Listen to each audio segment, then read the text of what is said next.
Right then, hello. Testing, testing, 1, 2, 3. Microphone seems to be working.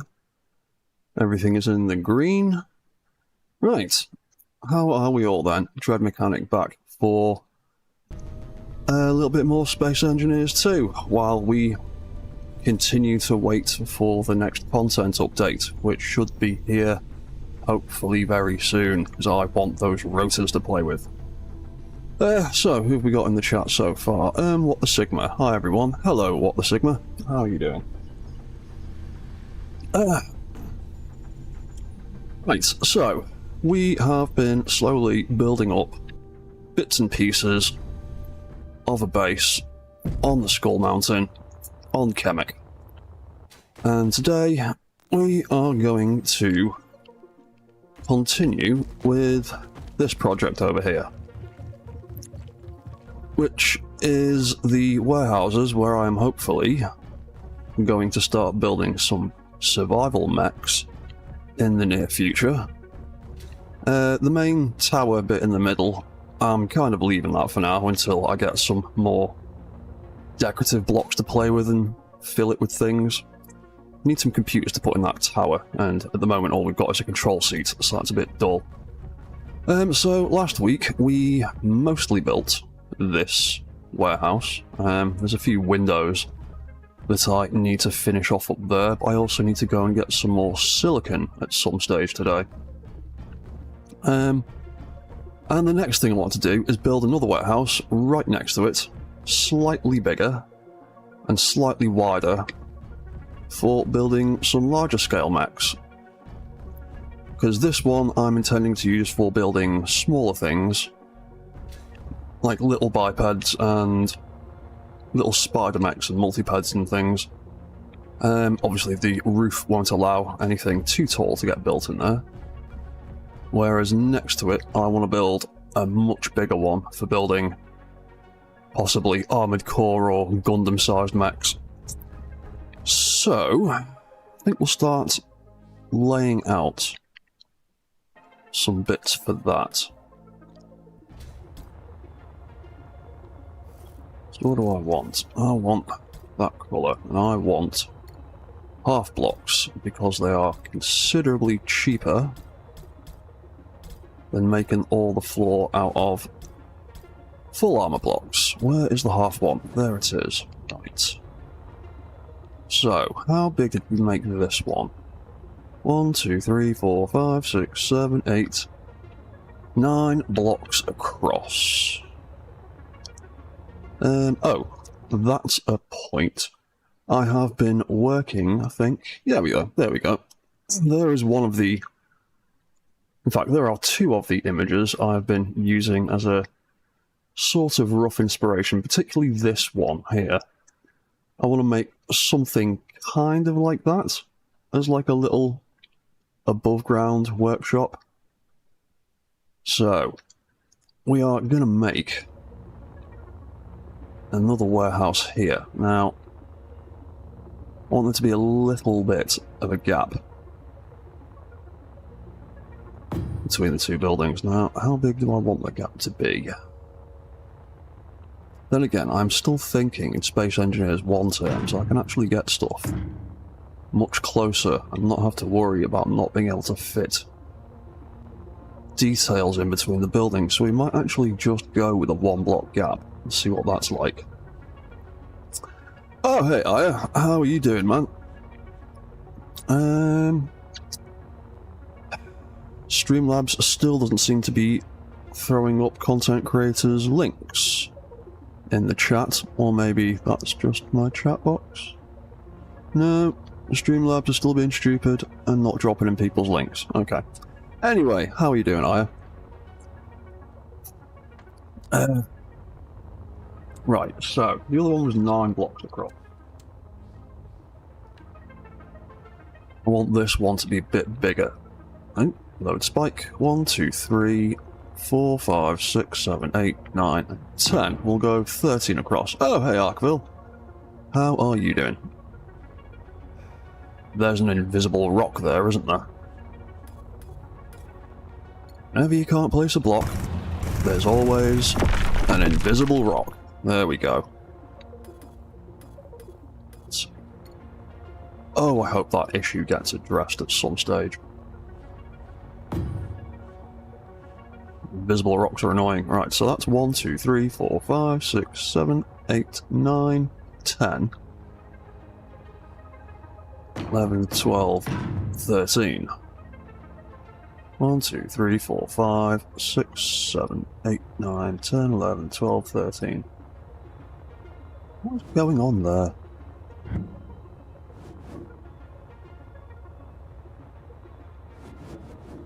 Very strange. Okay. See what happens when we weld that up later.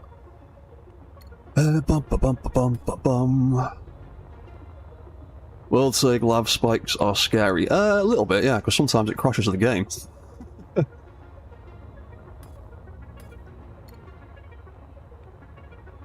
Right, so what was I doing? So we've got 13 that way. So 1, 2, 3, 2, 3, 4, 5, 6, 7, 8, 9, 10, 11, 12, 13.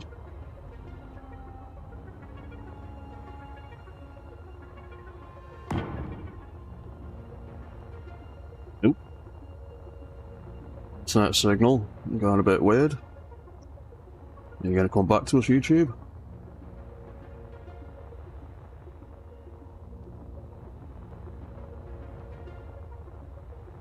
Oh, there it goes, and it's back again.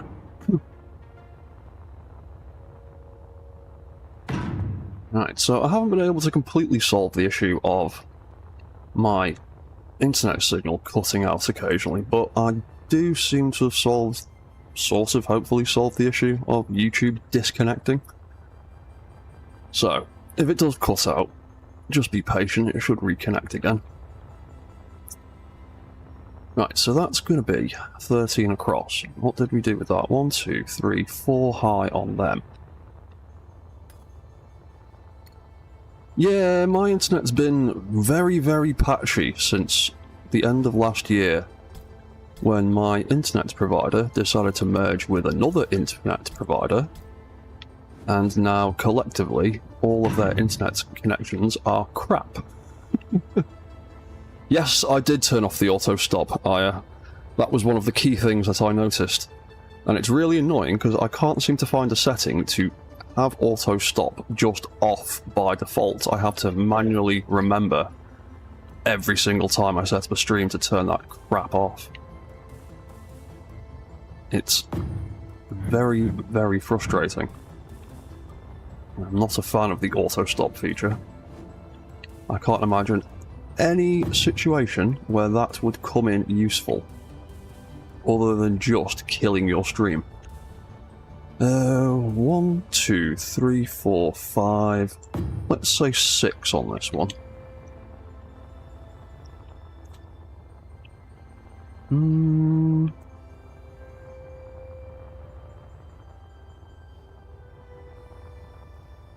How tall is that? That is quite tall. I'm going to go 7. Let's go 7. Let's make it a little bit taller. Also, I like odd numbers. I don't know why I made that one 4 high. I should have made it 5 realistically. But we can change that. So 1, 2, 3, 4, 5, and 6 and 7. Oh yeah, 7.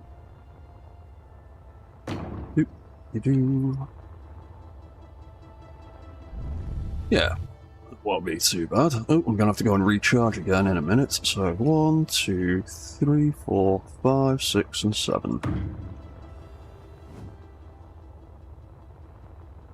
1, 2, 3, 4, 5, 6, 7. Yeah, I reckon that'll be a decent height for building some larger mechs. Oops, I always try and land on holographic floors. Yeah, I reckon that'll be alright. So, I'm pretty much going to replicate what I've done here on this one. Oh, hello tiny cat. Have you want to join the party?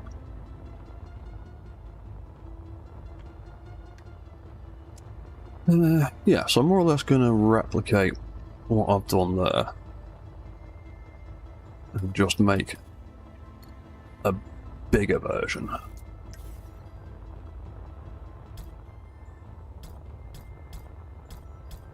So let's get loaded them. That'll be one side of the roof. We can have that there, and go to the other side.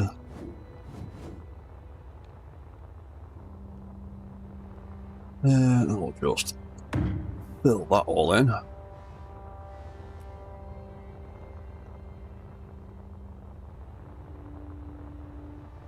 And then take a few back out again for some window placements.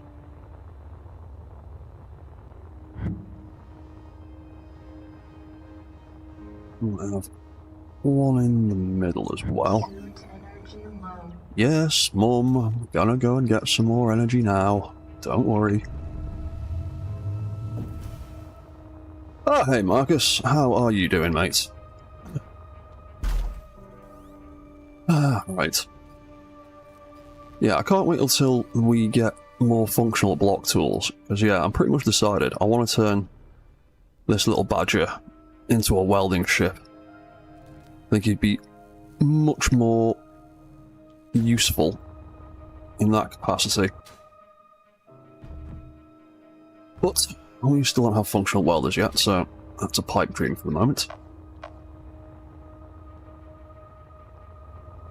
Right, so what else did we do here? We did some more walls. Let's do some more walls.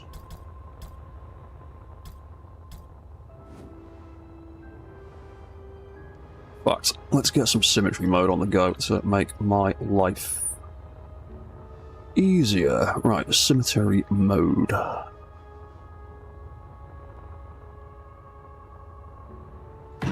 Oop.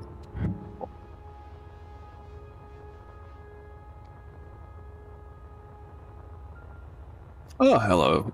Hello, Joshua. How are you doing? Also, how much I need area welding and block welders. Yeah, the area welding, what the bits I've seen of that looks like it's going to be pretty cool. Going to make a hell of a lot of difference.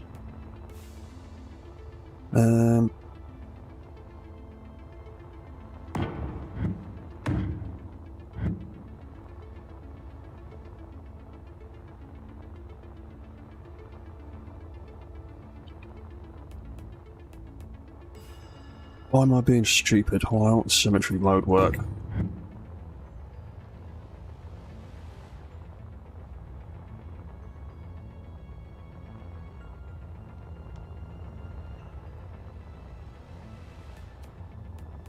Cemetery mode. Well, I suppose in my skull face that's more of a... Oh, for fuck's sake. Oh, there we go. Internet has reconnected. Are we back in the game? Yes, we are. Right. Thank you. Back in internet. Right, yeah, that'll be why. Symmetry mode is messing about over here.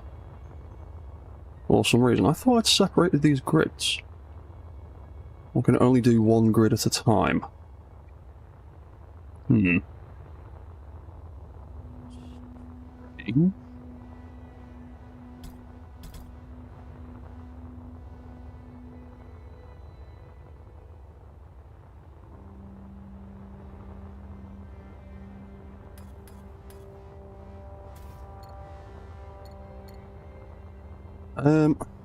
I've been stupid. What are the buttons for symmetry mode again?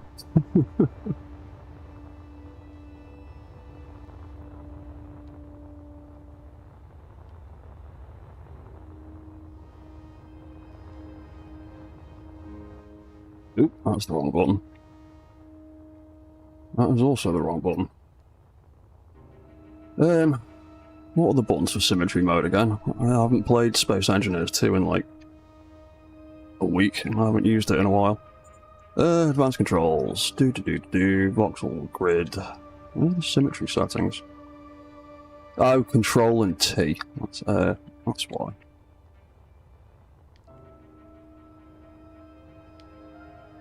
Oh, yeah. T and control and T, that's why. So many modifier keys in this game, it gets so confusing sometimes. Right, cool, okay, I remember what I'm doing now. Control should bring up alternative options. Yes, it does indeed. That was just me being daft.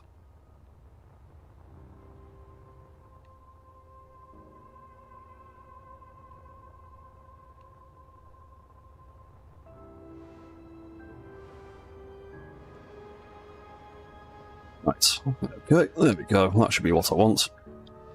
Yes, groovy. Right, we are back.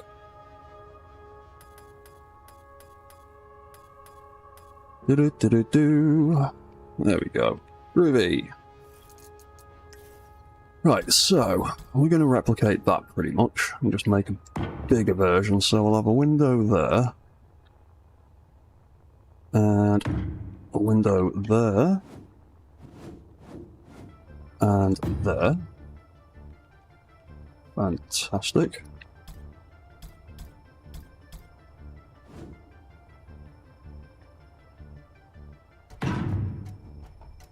That wall will go all the way to the roof, and you know what? We'll probably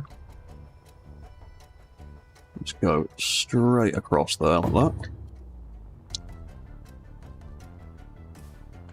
that. What's that? Mostly SE2 for you lately, but yeah, I've seen you've been doing the Borderlands membership streams. It's been a long time since I played any Borderlands games. I liked the first one quite a lot. I liked the second one almost as much, and then I kind of dropped off Borderlands after that. I think that's when I started discovering survival crafting games and things, and fulfilling my urge to build stuff. I haven't really played many shooty games in a while. Cool. Right, that's a good starting point, I reckon. So let's go and grab a buttload of iron. In fact, I will just bring the mining ship over here. Where are we going? Batteries. Thrusters. Oop. And launch. There we go.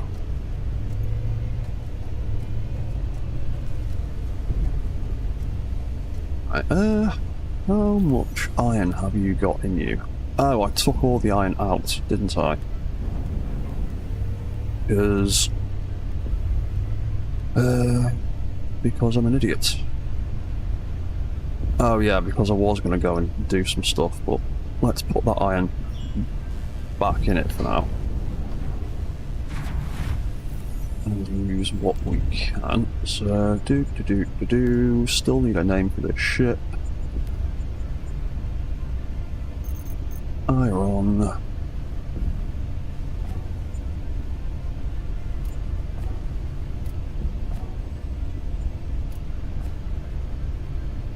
Yeah, cool. Right. I'll take that with us for now. Drag that over here.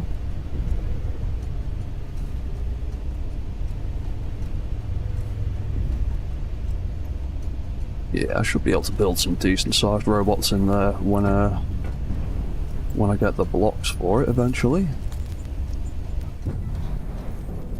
Which will hopefully be sooner rather than later. Because I want those rotors. You have no idea how much I want those rotors.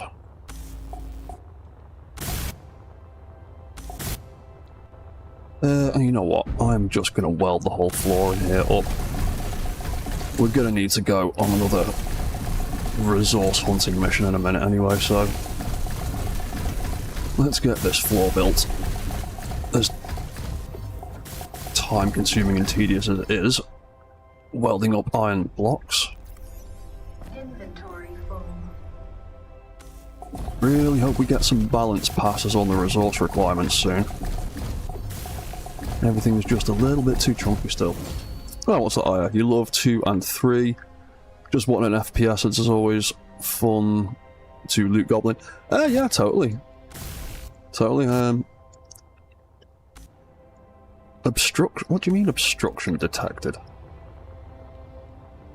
My fat head's not in the way. More invisible rocks that...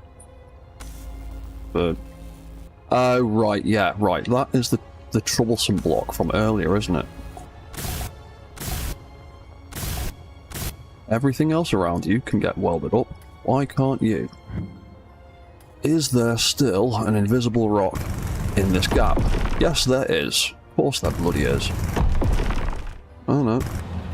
That's just me digging the voxels, I think.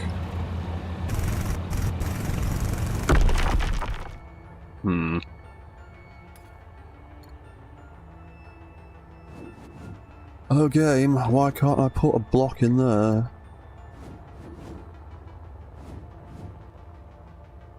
Why can't I put it there? And there?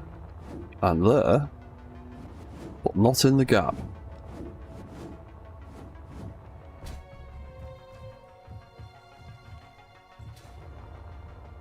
Oh, Space Engineers 2 and your stupid invisible voxels. Things that get in the way for no reason.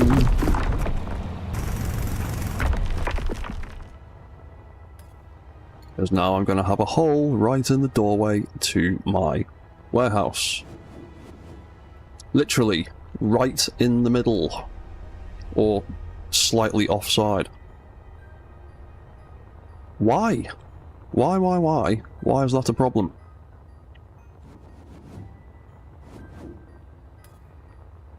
I can put that in there, but I can't put a full block in the gap. Are you kidding me?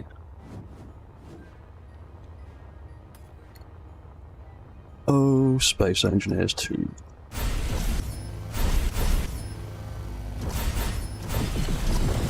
If I cut out all the surrounding crap and try and rebuild it. Hashtag blame Marcus. Yeah, it's probably his fault somehow, I would imagine. Oh. Ah, there we go. Oh, there we go. It's a gigantic rock. A gigantic invisible rock. I bet that was the problem, wasn't it?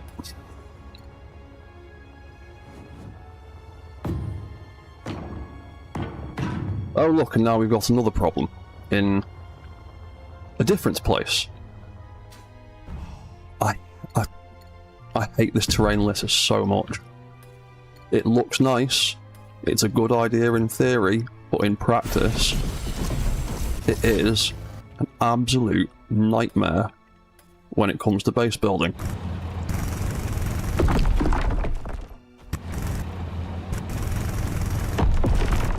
Come on, what other invisible rocks are there?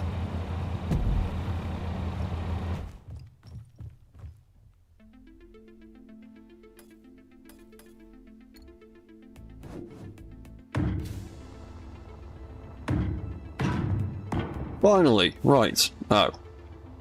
That needs cutting out. Apparently I dropped that on the floor.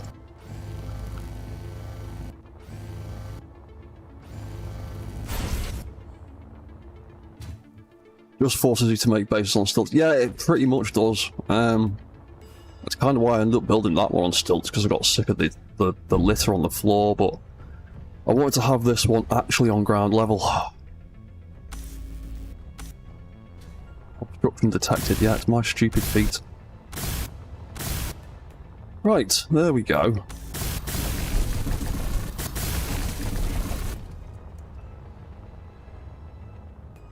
Why does that look suspiciously like it's two separate grids? Oh, it's because I painted a different colour, that's why. It's alright. I just picked a different colour when I placed the blocks down, that's fine. It's not two separate grids, me being daft. Yeah, because I painted it wrong. Paint all that back to grey. Cool. Right. Problem Solved, apparently. They should just allow us to weld our feet head into the blocks. They should just put welders in our boots, and then you can just walk across the grid, welding as you go.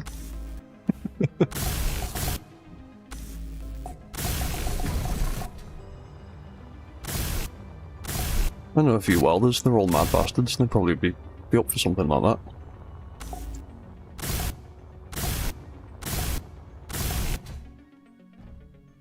Oh yeah, we were going to do as much of the floor as possible, weren't we? Let's go third person.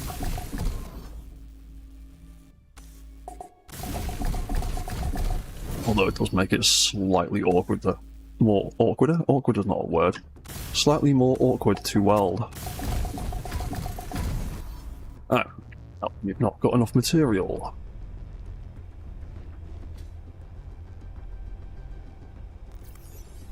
Inventory full. We are gonna have to go and get some more ore at some point. Probably sooner rather than later.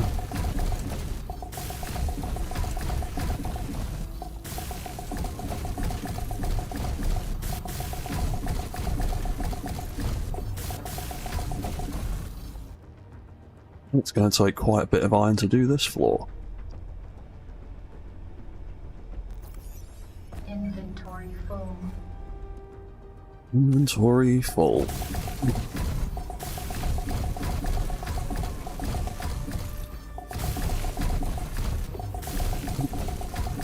Need some back again. Oh, I can't wait to get my hands on them rotors and start building mechanical things. Or start messing around with mechanical ideas. I won't be able to do proper mechanical things until we get timers and event controls and things. But I can at least, at some point soon, start messing with design ideas. Oh, I can start shaping robots in this game. That is the drill, not the paint gun. There we go. More iron. I really do hope they reconsider their stance on 25cm blocks only being decorative. It's an absolute missed trick in my opinion, if they just make that grid size purely decorative. Kinda seems like what's the point? And that is the last of the iron. Sweet, right. We're gonna have to go and get more. So away we go.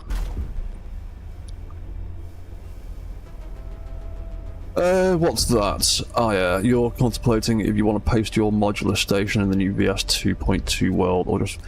Yeah, I'm debating the same thing, because I've seen it mentioned that new games will be needed to be started to make use of all the new VS 2.2 updates. So I have been considering the same thing for this save game, because the whole point of this is to set up like a mech workshop and mechanical factory based thing, so without it there won't be much point continuing. So I think I might be doing that myself when 2.2 drops. I mean, at the end of the day, it's still an alpha game and it's still getting built and put together, so I don't really see that as cheating. If I did something like that in SE1, that'd be kind of cheesy. Just copying and pasting a whole world into a new update, but because that next update is essentially going to require a new save game, I'm letting myself off on that one. Because I'm not starting all of this again from scratch. Telling you that much. Iron is over there in the corner.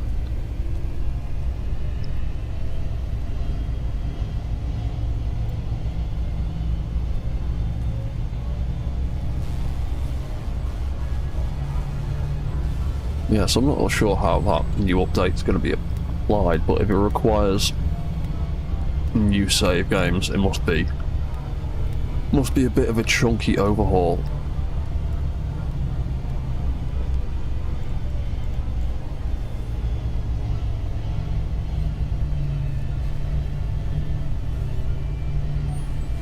Right, let's dig out more invisible rocks before we do anything. Yes, Arkaville, exactly. It's a lot of hand welding to just toss away because the new update requires a new save game.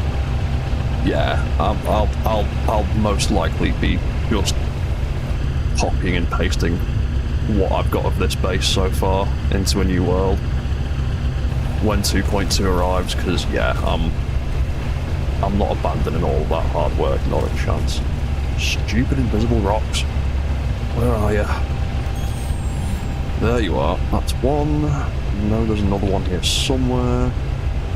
Ah, Joshua, 2026, a Gen 5 combat aircraft with some of the most advanced systems in the world, has a PC the size of a toaster.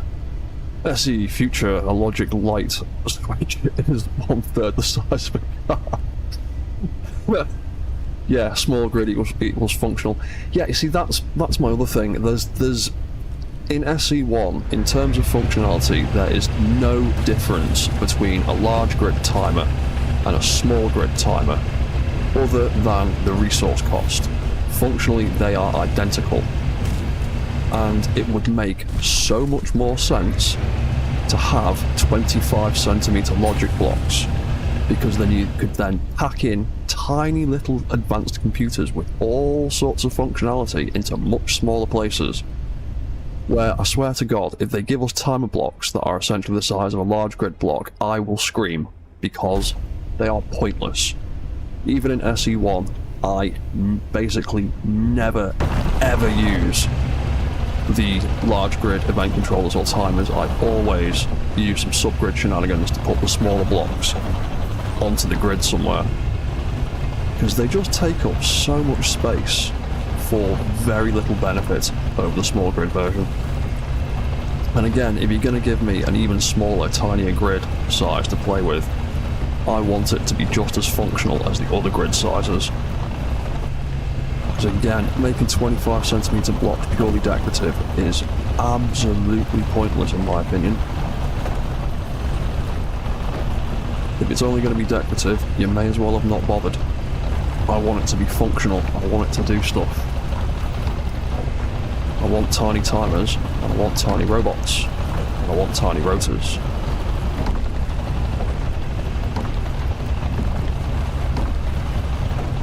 And if Keen don't do tiny rotors, I will do them myself.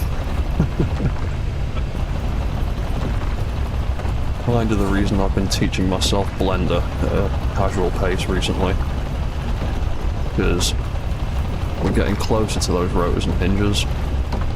Well, the rotors, they've said hinges are going to be at least another update away yet, I think. But yeah, I want those mechanical blocks, and I want them in tiny form. Because there's a fantastic mod I've been playing with recently that's actually been made by one of the developers of SE2 called Not a Rotor. And it is not a rotor, it is two buttons joined together in a very janky way. But it's a 25cm block that essentially functions like a rudimentary rotor.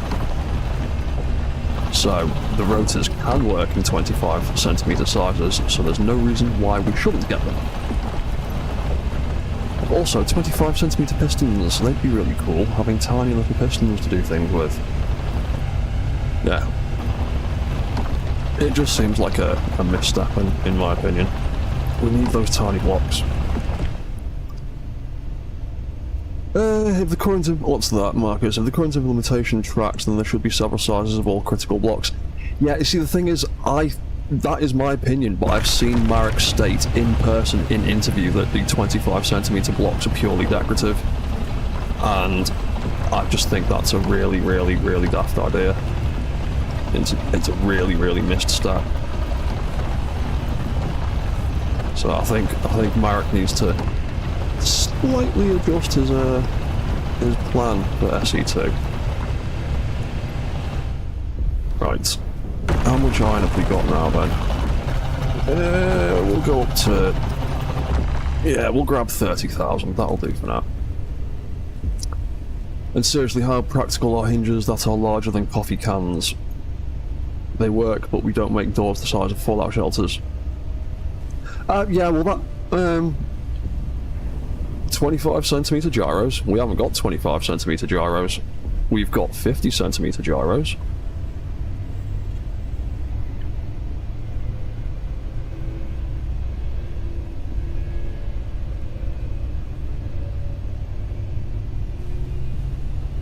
No, the small gyros and batteries are the 50 centimeter size.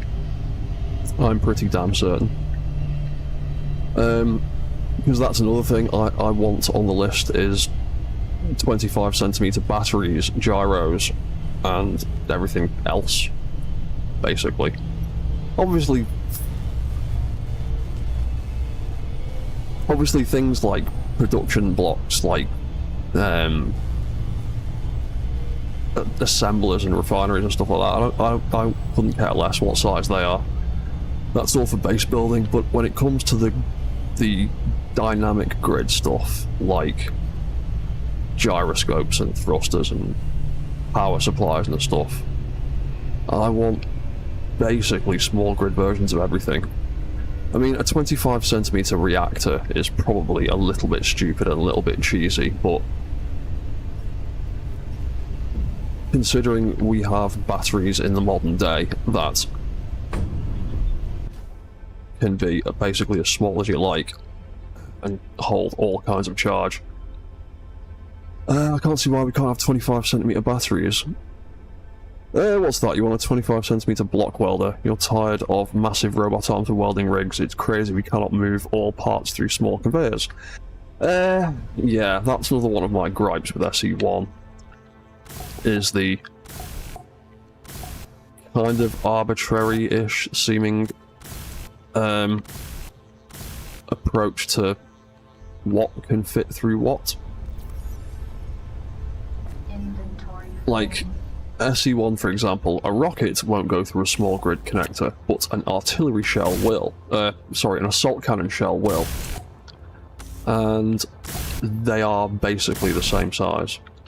But one will fit, one won't.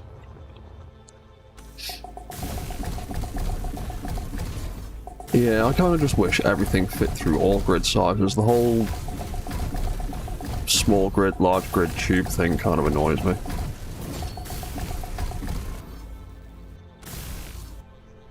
I kind of get it for restricting ammo sizes to certain kinds of weapons, but for the components it just seems a little bit daft.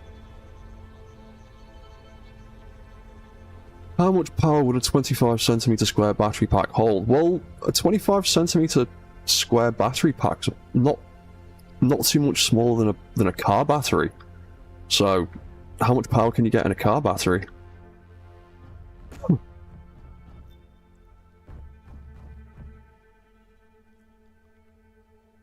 I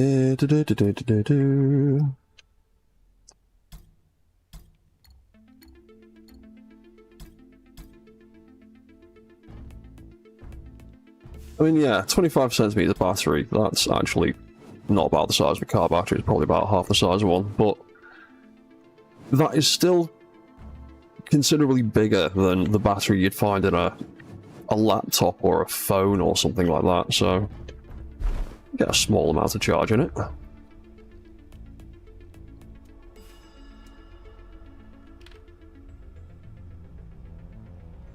Yeah, but like I said, when we start getting these rotors and things, I'm probably going to start tinkering around a bit more with modding in SE2, because it's a little bit more user-friendly than my experiences of modding in SE1. Well, it's slightly larger than a motorcycle battery, yeah. So you'd get a decent bit of charge in a battery that size. Wouldn't be amazing, but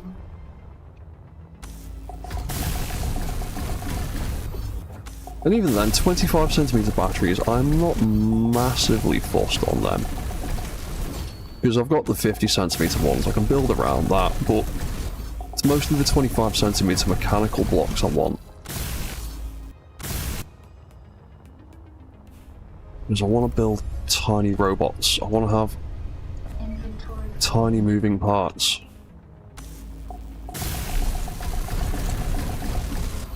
And like someone mentioned before, having giant hinges and trying to build a door with them.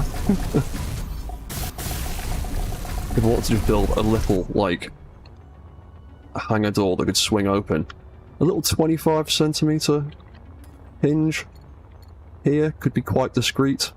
Whereas if I want to build a swinging door with SE1 blocks, it would either be a great big one or a slightly chunkier one. There wouldn't be the option to go that small.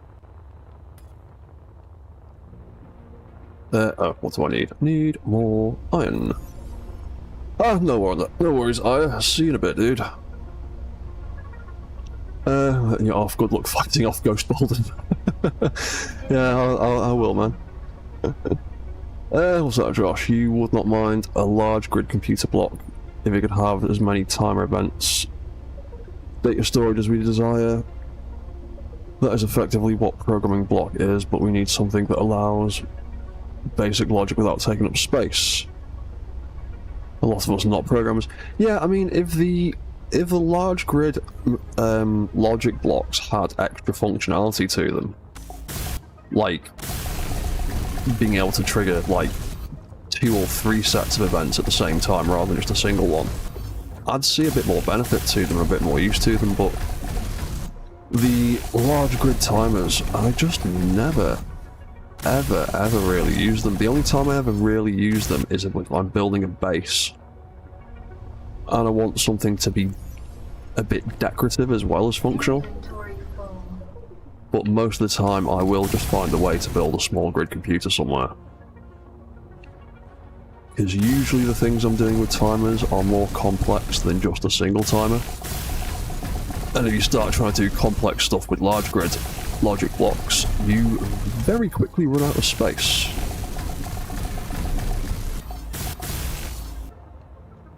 Because they are huge. Inventory full. And just chew through an unnecessary amount of resources as well for the exact same effect. Like, you build a large small grid battery, you get X amount of charge.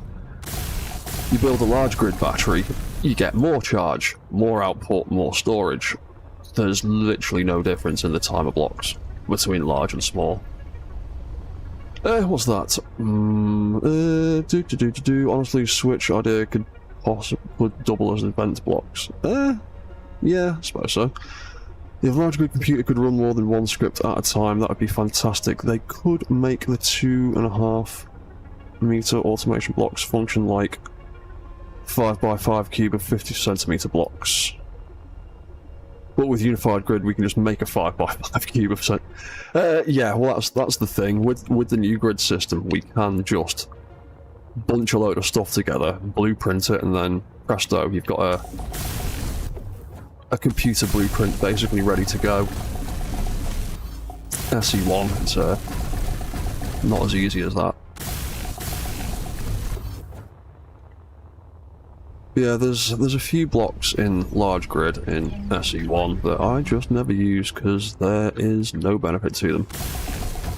Or very little benefit.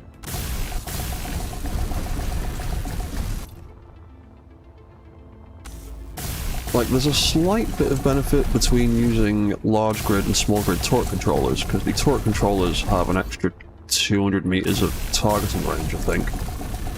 Small grid's only 600 meters, large is 8, so they do have a benefit between the two grid sizes, but Inventory. rest of them not so much.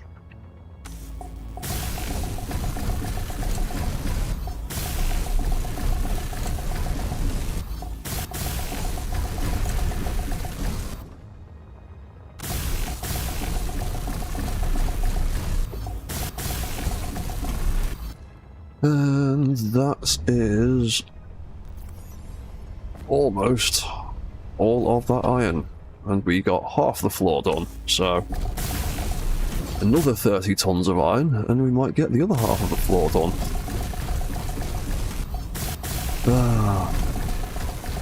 Resource costs just too much in this game at the moment. Just too much. Right, let's go and grab more irons. Fuel panel, thrust. Oh, I never turned the thrusters off. It's just been sat there wasting power. What's that, Joshua? It would be interesting to see a datasheet on most used parts in SE. Not counting its NPC spawns. Yeah, it would be. I mean,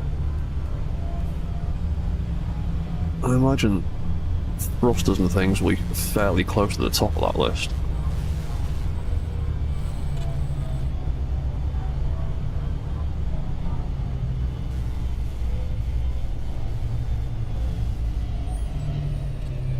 But more irons.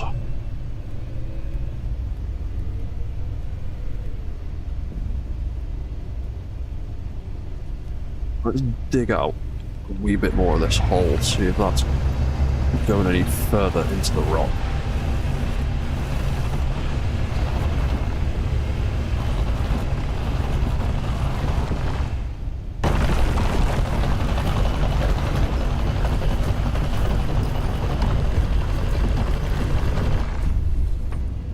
Ooh, something. No, that is pretty much the perimeter of this iron deposit, isn't it?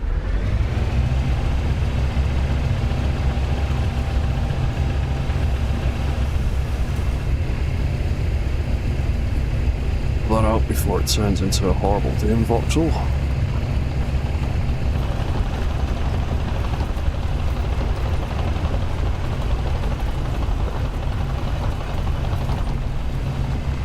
What's that, Marcus? They definitely need to change the PCU for the various sizes. A 2.5 meter drill has the same PCU as its big brother. That bothers me. Yes, I think they also still need to fix the radius on those drills. Lots of deposits seem to be flat. Yeah, I mean, again, alpha game, they're still working out the spawning stuff, but yeah, the deposits still seem to be very hit and miss. You either seem to find a tiny little speck that's barely worth the effort, or a great big lump that can keep you going for weeks. And at first, I was really struggling to find any decent iron deposits.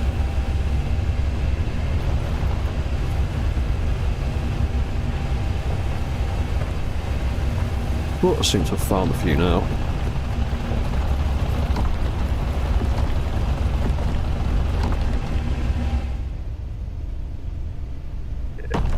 Up the edge of that hole. I get the feeling this iron deposit's not going to go a whole lot deeper.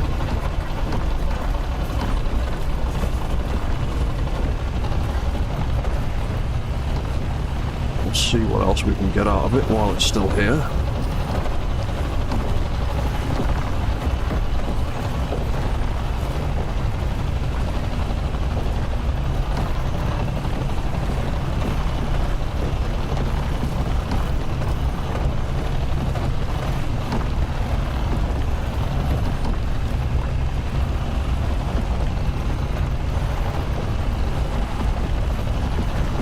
Let's just fill up until it starts shouting at me that the containers are full. I think it was about 40,000 we could get, wasn't it? It'd still be just about flyable.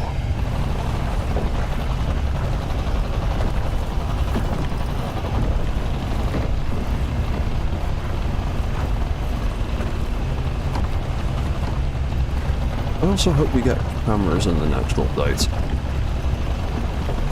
That would be nice to have. Right. There we go. 40 tons, that'll do for the moment. Ooh, the ship's sluggish again.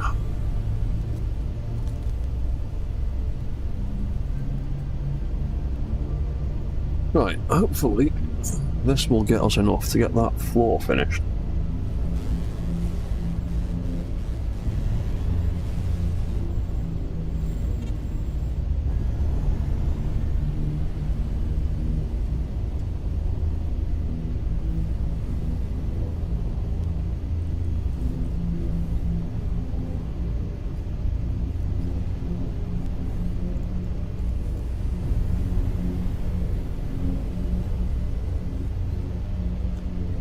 Multiplayer will be the big one.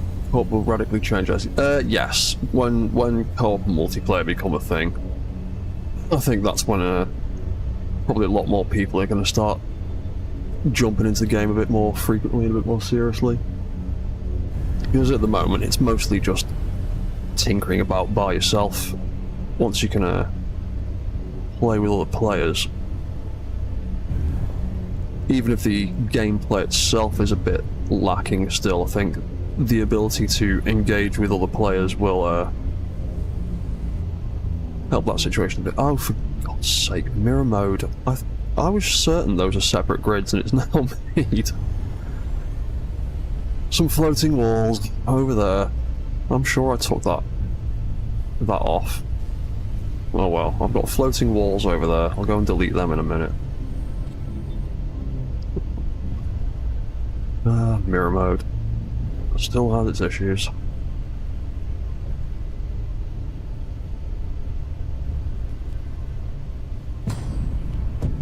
Right, let's turn the thrusters off this time.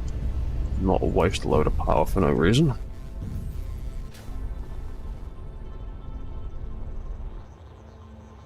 Yeah, whatever. Delete that later when I've finished welding this bit up. So, let's grab more iron. Inventory full. Oop, that frame rate wasn't very happy then.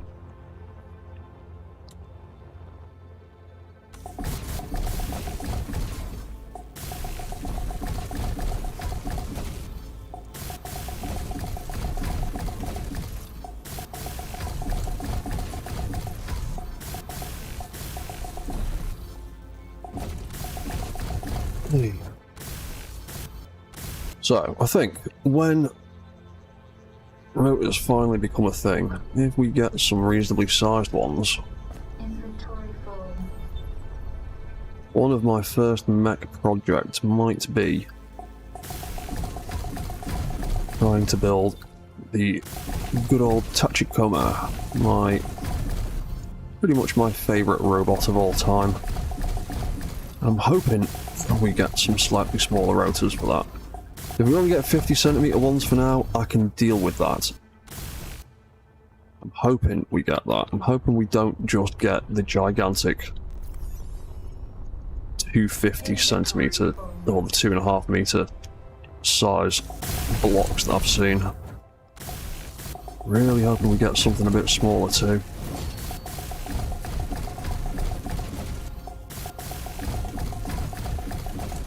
But hopefully it won't be that long until we find out. Out of stuff again. Inventory full.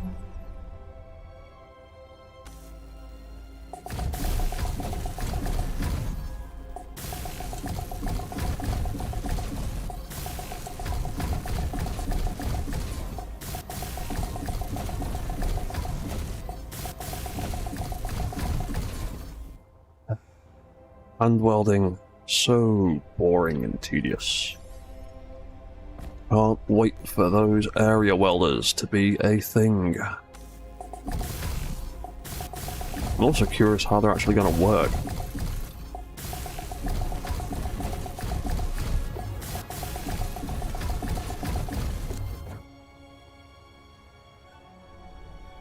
And if they're also going to give us an increased backpack size, because if I can weld up 20 blocks at once, with my current inventory size, I will weld all those 20 blocks in one go, pretty much instantly, and then run out of all my inventory and have to refill it again. So, I can see the area welder being a benefit to building large amounts of stuff at once, but if we're still limited to this tiny amount of inventory space, it's just going to mean more trips back and forth to the to where our resources are hiding. What's that, Joshua? You would like maintenance drawers to fetch materials, weld and grind? Yes, that is something I've been trying to do for years in this game, is Inventory. work out ways of creating functional robots that can do those sort of things for us. And you can do some stuff to a certain degree in SE1, But because of how the grid AI interact with and detects blocks and other grids, you can only get so much functionality out of it. Like, you can set up a custom turret controller to build an arm on a grinder robot. That arm can target individual blocks. However, if you set up the AI blocks to control the overall mech, that can only target the center of mass of a grid. So what you'll end up with a lot of the time trying to build automated grinding drones is the AI block will fly into the center of a space of the grid area is detected, and then the arms are desperately trying to reach out to individual blocks that they can't get to because the AI block can't detect individual blocks the same way a turret controller can. And I'm hoping, if we do get AI blocks in this game, that they'll be a little bit more configurable, if that's a word. Because I'd really like it if the grid AI in SE1 could target individual blocks as well as entire grids. Or if there was a separate AI block for doing that, would be nice. Inventory full. The nanite mod is nice, but it's a bit overpowered. I would prefer mechanical element, even practical droids for farming. Yeah, well, that's why I've been building farming robots, but again, they are stymied by the fact that you cannot auto-plant in SE1, which really bugs me. That you can't just auto-plant stuff. Because then I could quite easily build a fully automated farming robot that can just do its thing.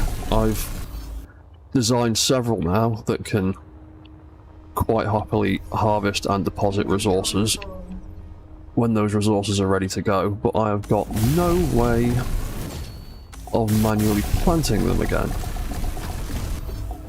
Other than going and checking on the farm every so often by myself. So yeah, I do hope we get a few changes to AI blocks in SE2 when we get to that stage.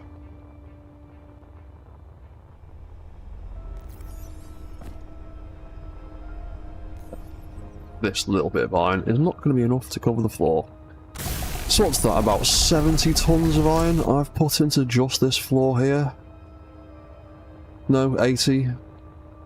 So I got 2 loads of 40, or did I get... I either got a load of 30 and 40 or I got 2 loads of 40, I can't remember, but it's been about 70 or 80 tons of iron just to make this floor so far. Which seems... excessive. Very excessive.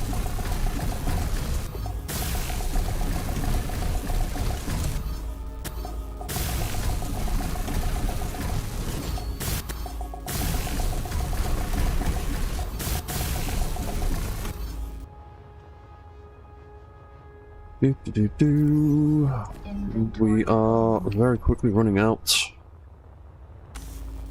We have to go and get more before we can even finish this floor, aren't we? Hey, what's that, Joshua? The thing is, we don't need a lot of food. If NPCs requested more often, it might make the economy more appealing because a lot of players would overproduce. Yeah, I mean, 5 plots is a perfectly reasonable amount per player. It still would be nice to have a way to automate the planting in a game that has got the word engineering or engineers in the name. But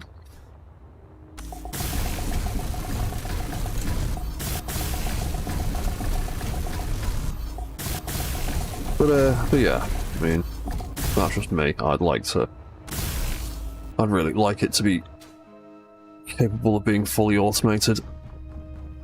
Right, I need to go and get even more iron, because apparently 80 tons isn't enough. Right, let's do another trip, and then hopefully we'll have a decent amount left to do the walls. Get them in place.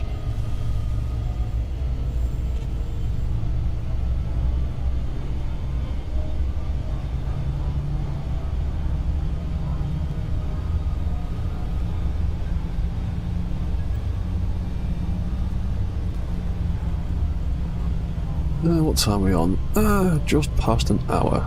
Right, there we go here.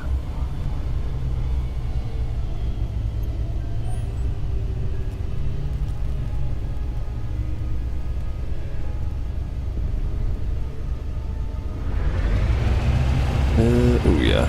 Oh no, there we go. The voxels detail level updated. I thought we were running out then. Still got plenty of iron here.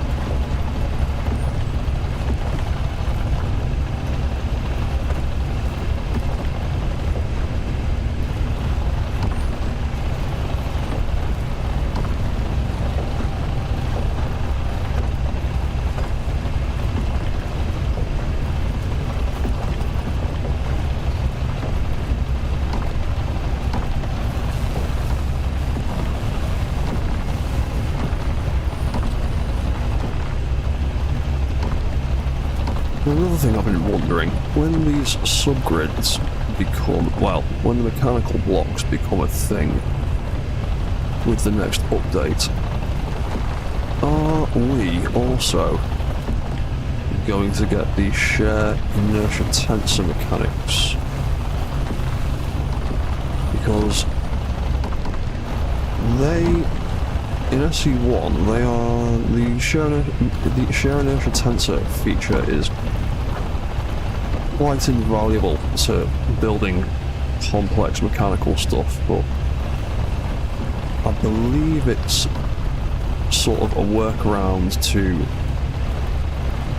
how the subgrid mechanics interact with each other, so I'm curious whether that is going to be an issue that is fixed or addressed in SE2, or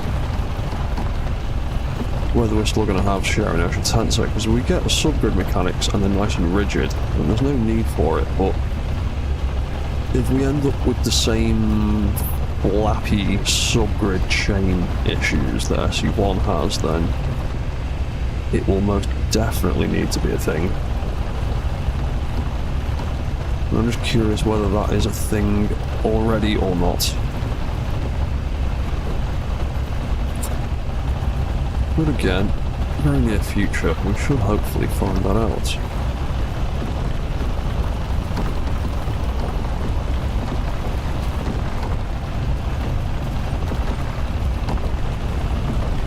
As I can promise you, I will be one of the first people deep diving into those rotors when they become a thing. I will be testing them to their limits to see what kind of nonsense I can get away with.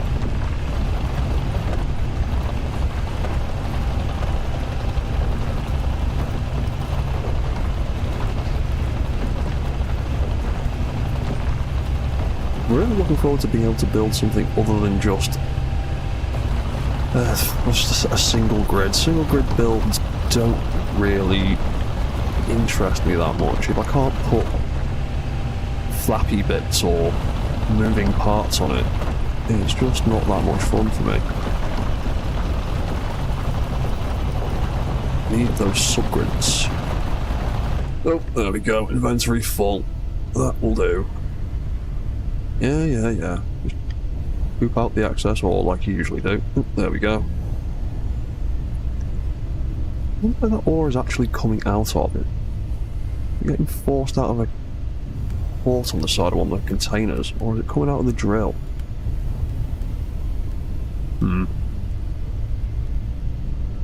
Strange bug.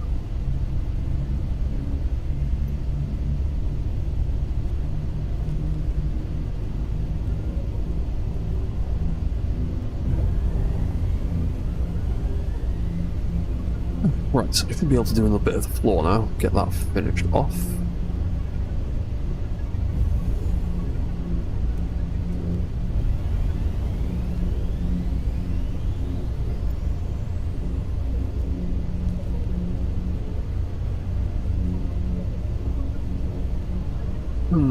Well, I suppose in the eventuality that we don't get any small rotors, at least to begin with, my first mech project in SE2 will then probably have to be something much larger.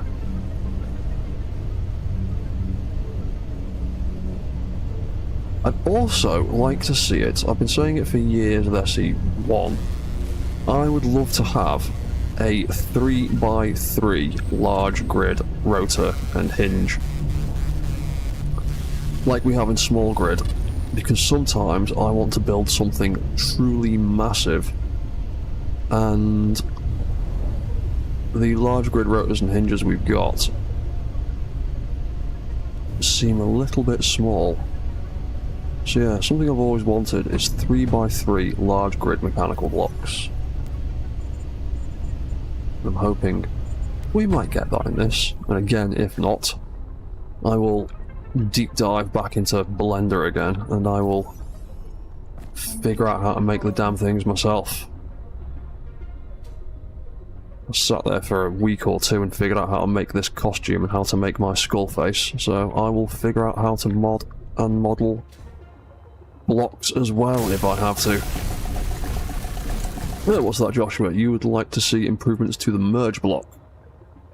It could be the best connector in the game, but something needs to be done about the renaming issue and abrupt jerk when they connect.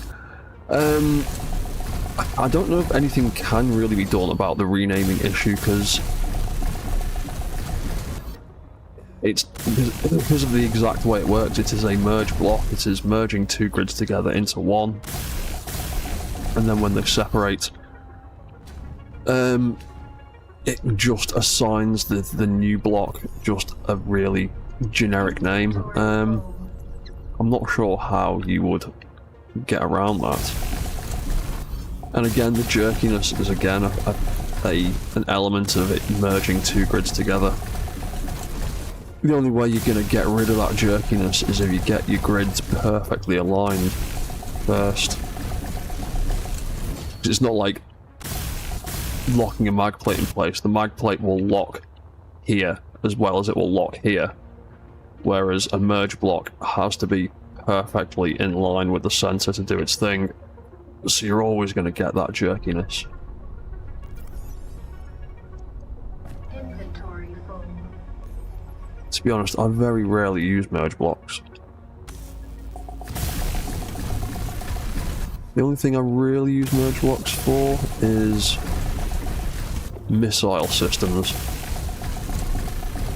for welding up and launching custom missiles. If I need to connect two grids for any other reason, I usually just use connectors or rotor heads. Inventory full. Because an advanced rotor head has the exact same functionality, more or less, as a connector. In terms of conveying, anyway. And also helps to lock down and align things.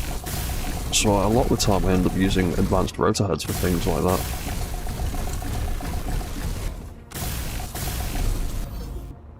Or a rotor head with a conveyor connector right next to it. One for the alignment, one for the connection. Inventory full. Yeah. Right, we finally, almost, nearly got another floor. It only took an hour of welding.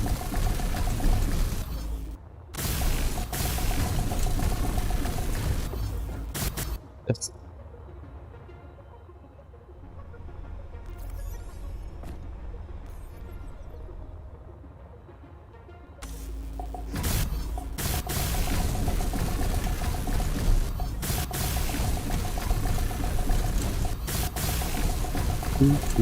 Do.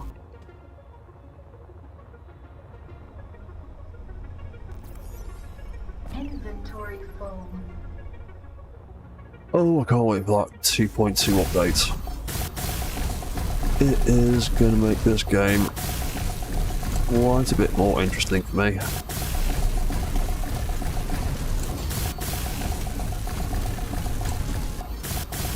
Also interested to see about the pistons, because from what I've seen of the concept stuff and Inventory full. all the sneak peek stuff they put on their socials, the new pistons are going to be 20 meters long. That is significantly more than the ones that we've got already in SE1. Right, that is the floor. So, the center of this room, where is it? 1, 2, 3, 4. Is it this one?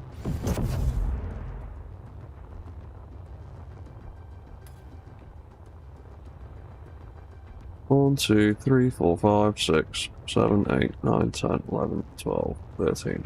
So 1, 2, 3, 4, 5, 6, 7. Yeah, that's the center.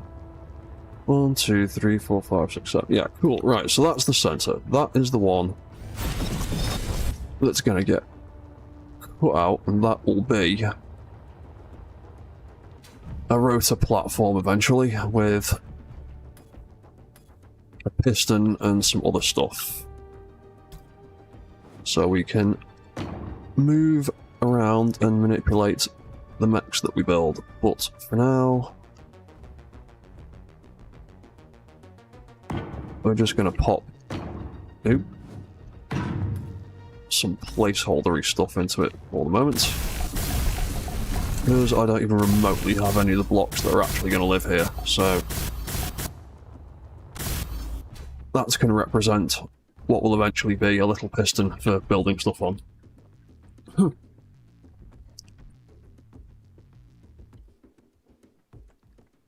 What's that, Josh? You use merge blocks to lock subgrids for blueprints and hollow... well, yeah, that makes sense. Yeah, if you're trying to blueprint subgrids and stuff, you can kind of merge them together into one big grid and then separate the parts later. Yeah, that totally makes sense. And I totally get why the subgrid renaming thing would get on your nerves if that's what you use them for regularly.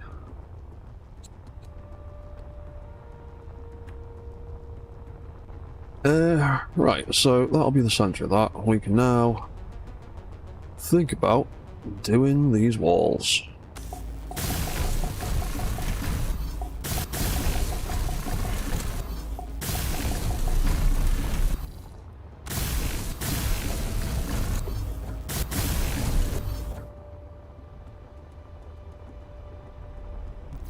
Yep. Inventory full.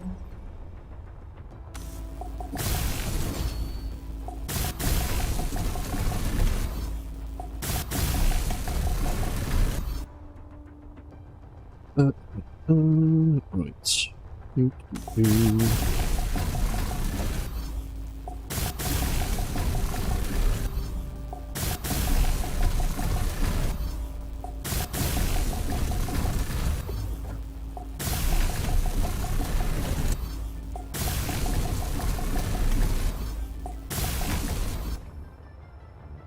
Right. Need to recharge a little bit. I'm also desperately thirsty in real life, so I'm just going to quickly make a cup of tea. I've got a kettle right here next to me, so it won't be too long. Don't go anywhere. I'll be back in a minute.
Okay, we are back again. Sorry about that. I just desperately needed another cup of tea. Right, so where were we? We were doing walls and things now. We can build up here a little bit. So, oh yeah, that corner there.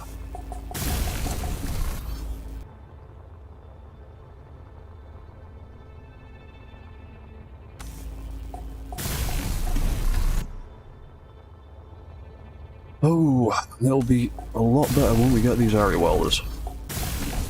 So many things done by hand. So many things done by hand.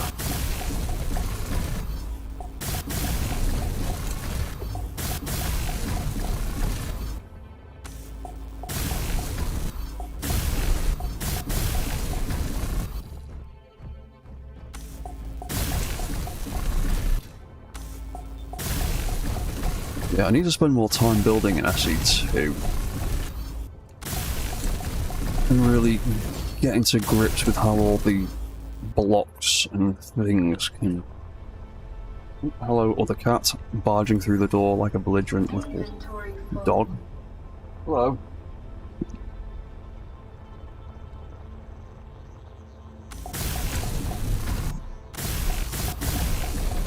Yeah, because I've got a few creative worlds I've been tinkering around with in SE2, trying to learn how the blocks go together at some stage. And I was thinking of maybe live streaming some of that at some point, so it's not just hours and hours and hours of me hand welding stuff and actually building some stuff and tinkering around. Obviously we haven't got subgrids and things at the moment, so I've mostly been building replica spaceships from various things that I like. And one of the ones I've been building at the moment is the Mamba from Elite Dangerous, because this is my favourite ship in that game. So I thought I'd start building that to learn the how all these new blocks and building mechanics go together.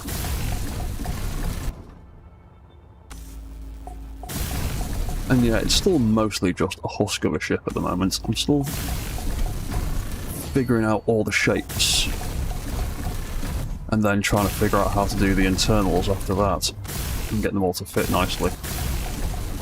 Because when I started doing it was when SE2 first dropped and there was only ion thrusters, and then hydrogen thrusters became a thing, so I updated it a bit, and then conveyor networks sort of started working kind of properly, so then I updated it again, and yeah, it's been Frankenstein a couple of times. I might need to start again from scratch, or just carry on with it the way it is and update it again.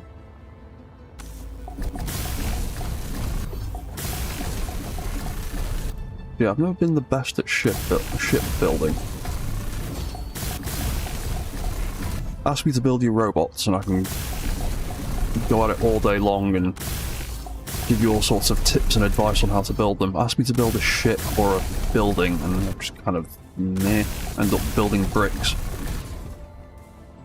It's not my forte, really.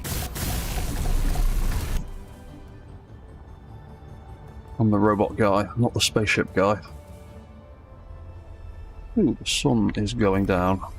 Inventory full.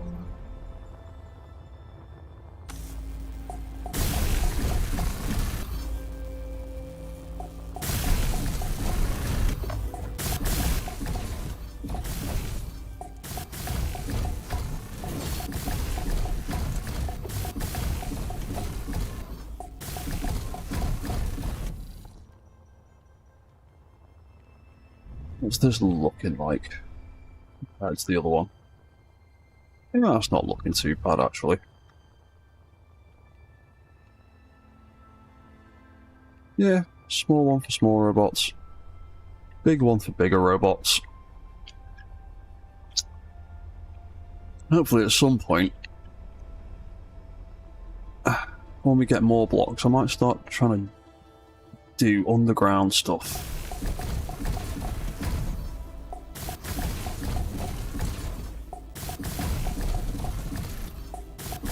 Because again, my long-term plan for this base is to kind of have a bunch of stuff on the surface as like a little military base outpost kind of thing, and then somewhere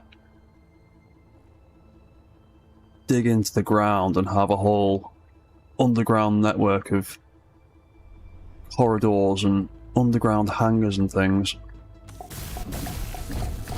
Because one of the stupid ideas I first had when I thought about doing this project was to put let's fly over here. There's the eye sockets. There's the eye sockets. Fly up a little bit. Yeah, so one of the stupid ideas I had is I want to put like a docking bay or a landing pad or a launch pad or something into either eye socket. Still a little bit far down, it's just kind of hard to see. Yeah, I'd like to put some kind of landing pad for a ship or some large ships into those two eye sockets. Or maybe have a missile tube or something like that.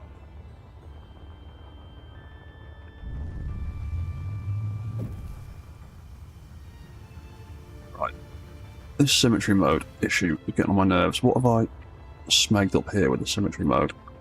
I thought I got rid of that. Why is it duplicating stuff all the way over there? Because it still reckons it's got symmetry mode Suit hydrogen low. here.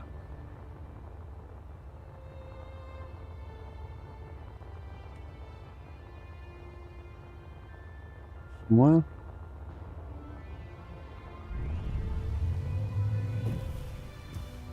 Okay, when I'm at that grid, it doesn't pop up. When I am at this grid,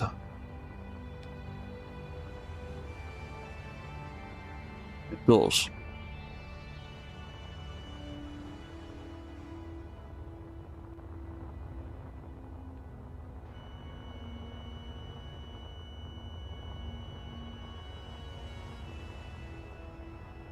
We've got all sorts of random bits of grid issues here. What's this? Why has that got a bit of symmetry mode on it? What the hell is going on there? How do I get rid of that? There we go. Right, that's how you get rid of that. Suit hydrogen. Oh, yeah, whatever, lady. I've run out of hydrogen. I don't care. If I look at that grid and right-click, there we go. Right, that's buggered off. Thank you. Yeah, symmetry mode in SE2 is still a bit of an issue. Oh, hello, Dr. Professor KC52. Please forgive, this is a dumb question. First-time viewer. This is Space Engineers 2. That's why the graphics are a little bit shinier and a little bit more high resolution. But yeah, this is SE2. And I'm currently trying to do battle with the stupid symmetry mode settings. There we go. I've got rid of that. Right, let's get rid of that. Can we get rid of this, please? We don't need any of it. Thank you. Probably deleting the blueprint on the other side of my base. Nope, doesn't appear to be. That's cool. Yes, this is Space Engineers 2. It's still very much in alpha. So it's still got a few issues, but it is in a pretty decent playable state, and we are hopefully getting another new update in the near future that is going to add more functionality and more mechanics. Just gotta wait to hear when they're gonna do it. Right, so, what are we doing? Doing more welding. Give me more iron. Right, yeah, I will just continue on down here.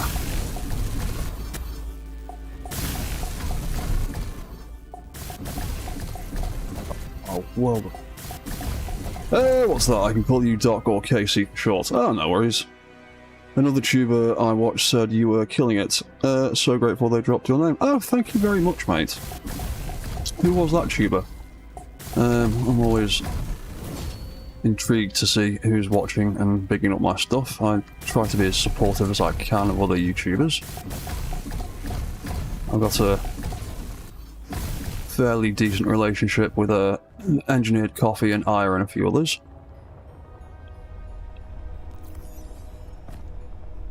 We've got a nice little group of content creators that all sort of chat to each other and help promote each other's stuff.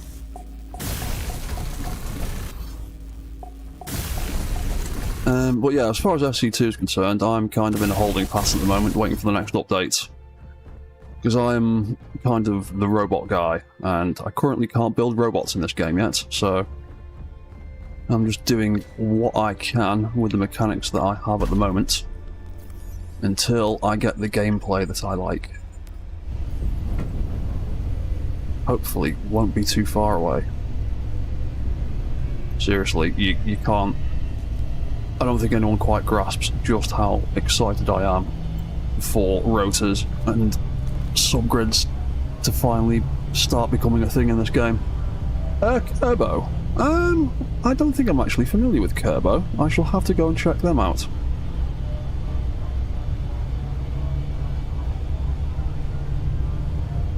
But yeah, it's always nice to hear that other YouTubers are suggesting me to other people. It's very nice. I'll have to repay the favour and go and check out their stuff. I might do that after I've finished streaming here, actually.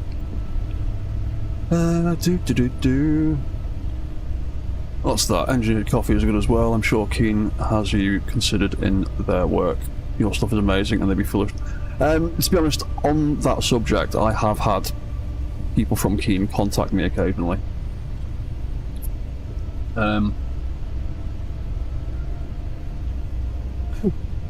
Usually regarding the mechanical blocks and stuff like that.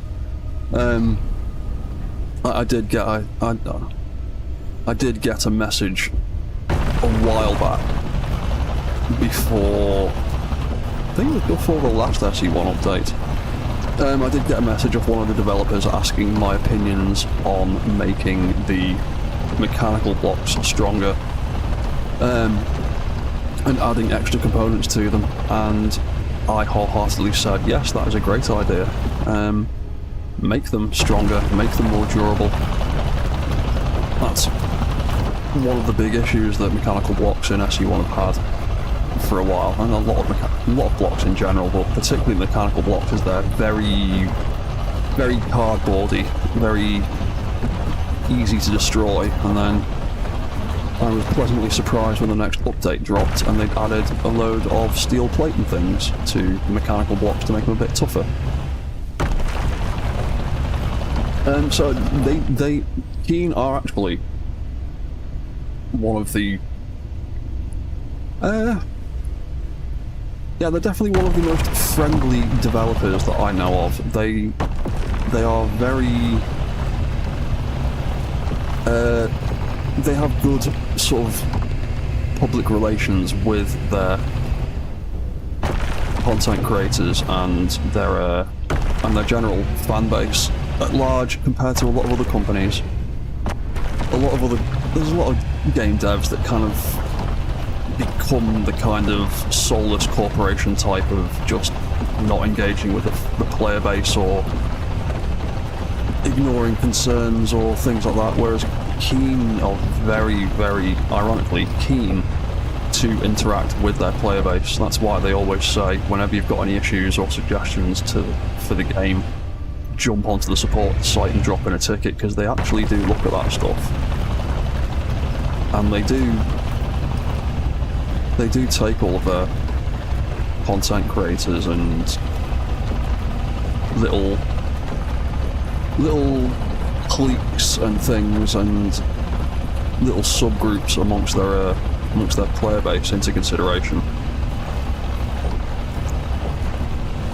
Like, they seem to be fairly well aware that there's a lot of people that play this game purely for the mechanical aspects of it, like all the mech building stuff, because there aren't any other games that offer that kind of gameplay to the same degree. And I really like that.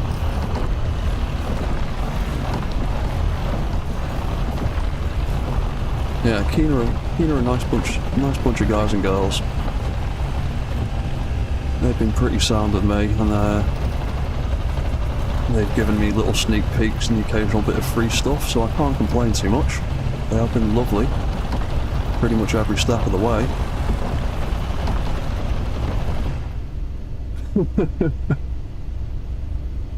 What's that? Like you, I'm not a house builder or a ship builder. In fact, I really just try and craft a lot. You guys make it look really simple. Oh, cheers, man. Yeah, I think... Well, SE is one of those games where it's got so many different aspects to the gameplay where you can find a little niche to sort of focus in on. And for me, it's building robots and doing mechanical things and pushing the boundaries of what you can get away with subgrids and stuff. Whereas some people are all about the ship building, and some people are all about the PvP combat on servers and things. So yeah, it's one of those games that's got enough little things in it to serve a lot of niches, and I like that. Right, that's another 40 tons of iron. That'll do for now. Take that back to the base. What's that? Keen is Keen indeed. Yeah, they are. It's an ironic name. Or a serendipitous name. Seriously though, this offers them a great window into what players are interested in. Yeah, I think it does, because there's quite a lot of content creators for space engineers. And we all seem to have nice little different things that we do. There's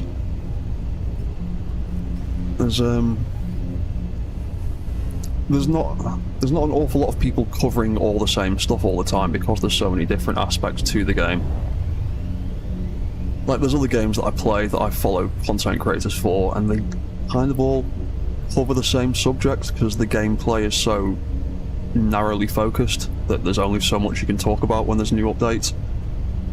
Whereas with space engineers, there's always so many different little things that come with each update that this guy over here can cover that thing, this guy over there can cover another thing.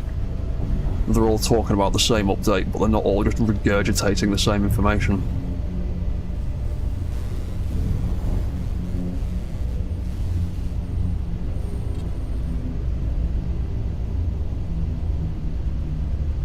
Oop, slow down. There we go.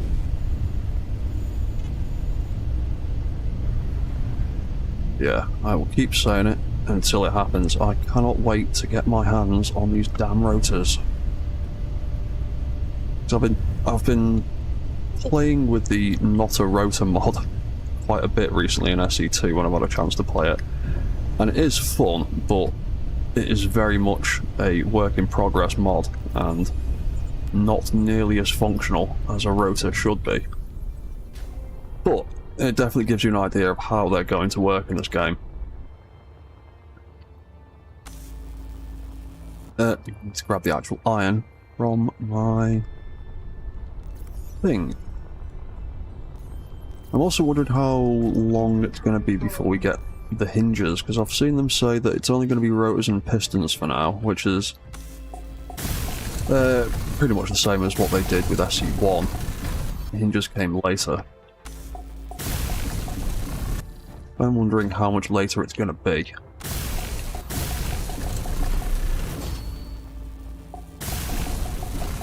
Because there's model files for the hinges in the mod SDK that you can find, but there's nothing to really make them functional. But according to the roadmap, it's rotors and pistons that are coming next. And it kind of feels like those hinge models were just put in the mod SDK to wind me up and upset me. While I wait for the subgrids to appear. Inventory full. Yes, Mum, I know. It's full.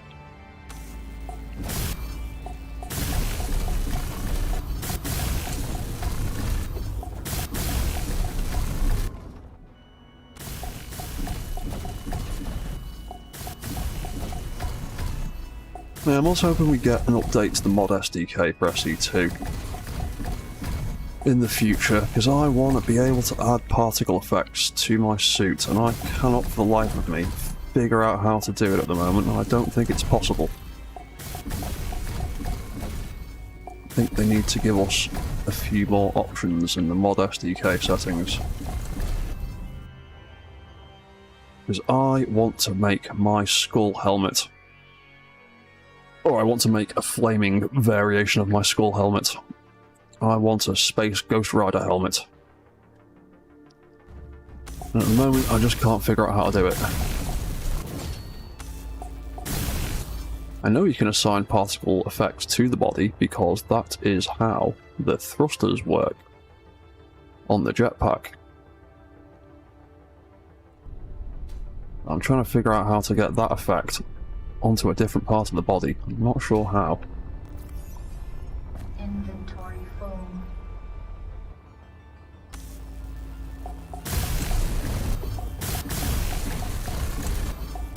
Do.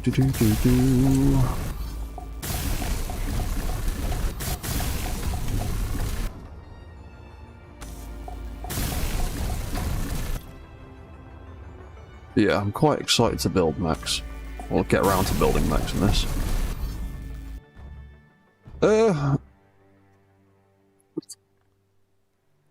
What's that, Joshua? Put an an exhaust inside the helmet.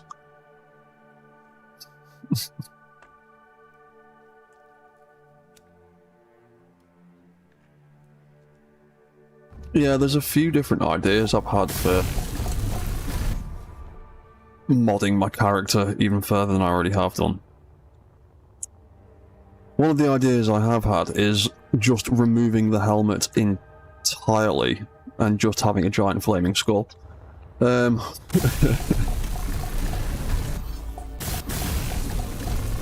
yeah, it's actually quite interesting how much you can edit with the mod SDK and Blender if you learn how to use the two of them.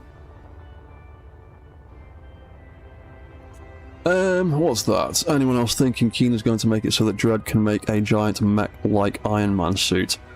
That's kind of why I want the tiny blocks.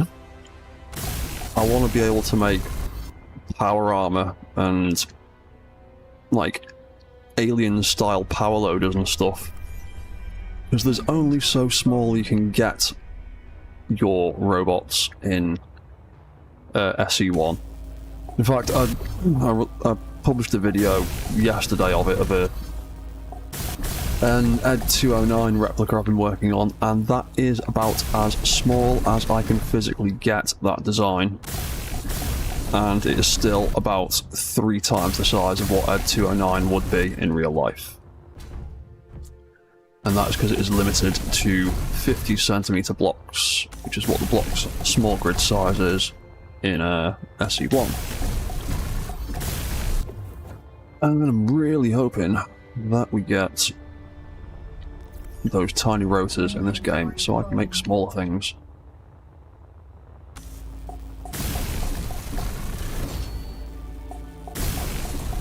Because you know you totally want a power loader to walk around your base in. Even if it's not that practical or functional, it'd still be cool to have. And it's also, you can't really make, in SE1, you can't really make robots that are small enough to fit through standard doorways. which is a bit annoying. You kind of can if you use scripts and a really minimal amount of blocks, but yeah, you can't make a vanilla mech that can fit through a standard doorway in SE1. Not that I've been able to figure out. You kind of use the gates, but again, the gates, a lot of them are really short. Some of the gates in SE1 are nice and wide doorways, but they're still really low ceiling-wise. So yeah, I want tiny, tiny, tiny blocks for building tiny little robots.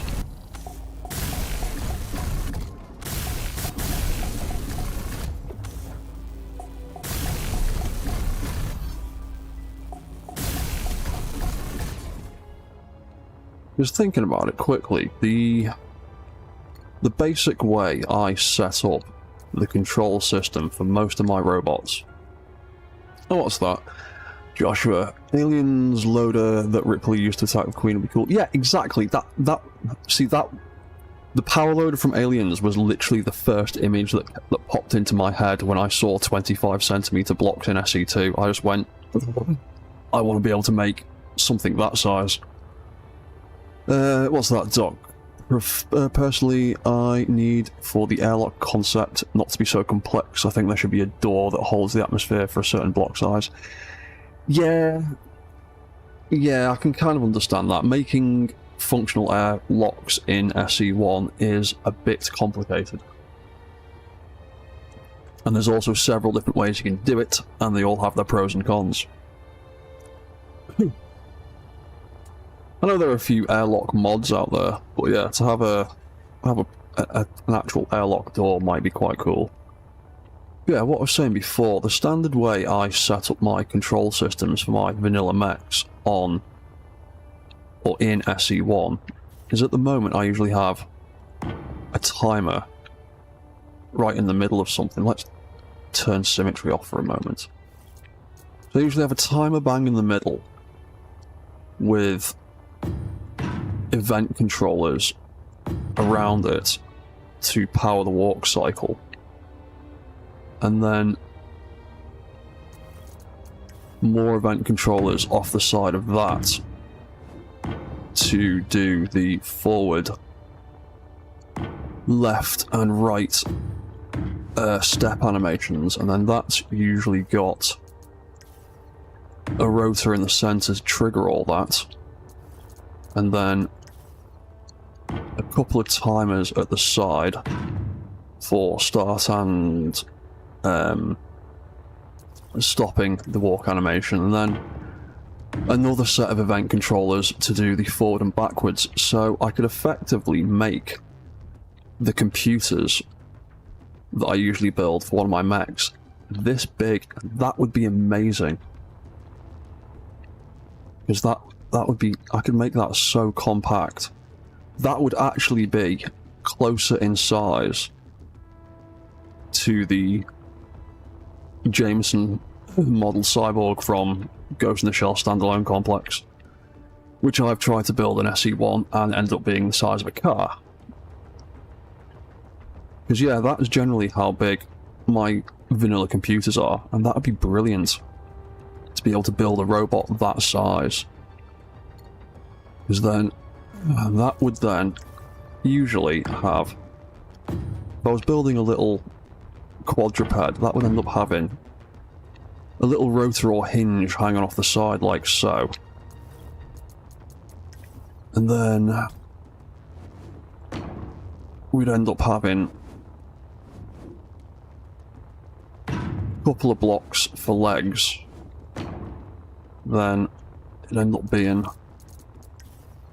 another block for another rotor or hinge there. And then back to yellow again. And then say another couple of small blocks for the bottom half of the leg. So if you did that 4 times, I could essentially make I could easily make a robot that size in SE2 if I had the 25cm computer blocks and 25cm mechanical blocks. And that, you could easily get that to fit through a doorway.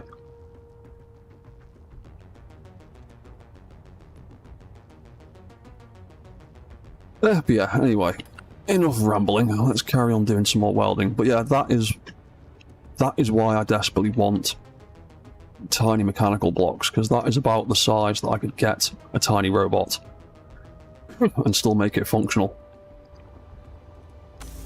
And who wouldn't want a tiny cute little robot like that wandering around the base? Following you around, getting in the way.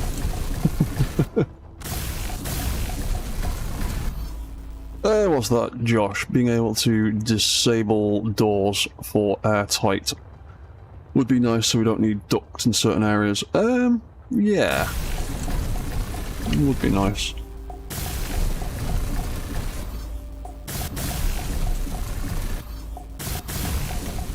To be honest, I never used the Willis ducts in SE1 anywhere near as much as I should do. I always forget about them.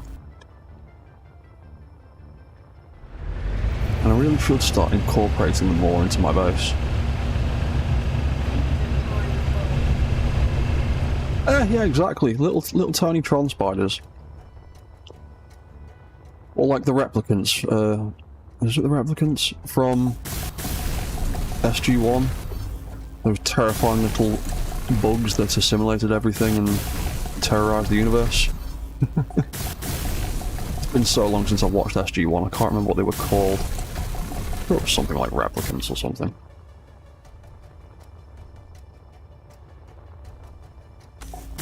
Ah, that needs welding.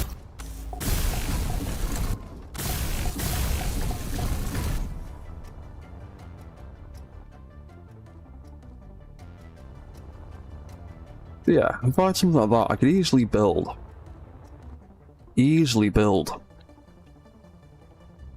robots that are just slightly bigger than people. And you can even take all of those blocks that I'd normally group into one little lump, and you can spread them out across the build to incorporate them into it and make your design a little bit more compact. So yeah, easily make little power loaders and little robotic workers and things like that. Just need those 25cm blocks, man. Need to start a petition to make 25cm blocks functional. And not just decorative.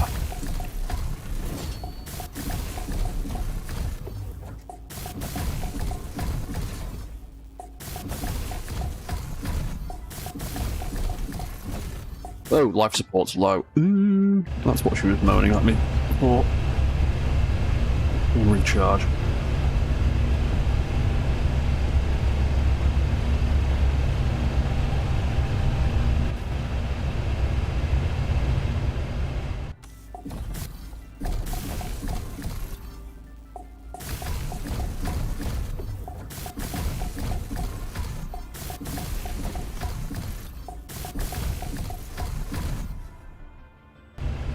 Right, that is almost the walls done.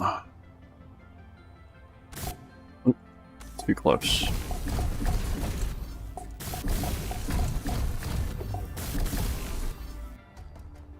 Not enough iron.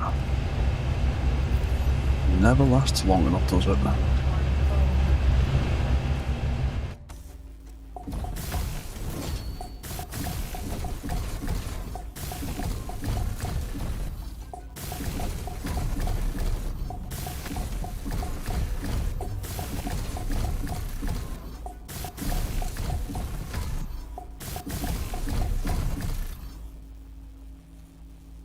Yeah, I do hope we get event controllers in Space Engineers too.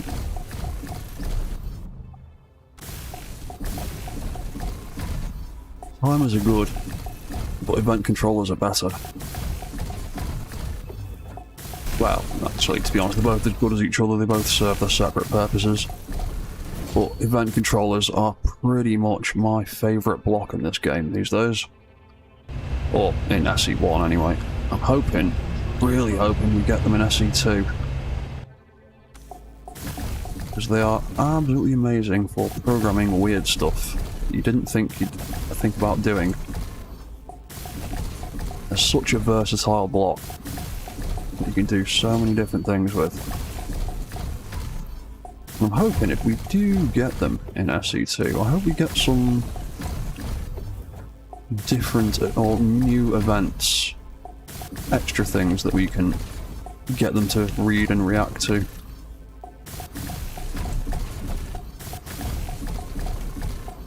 I really wish there was a way for event controllers in Space Engineers 1 to interact with suspension blocks.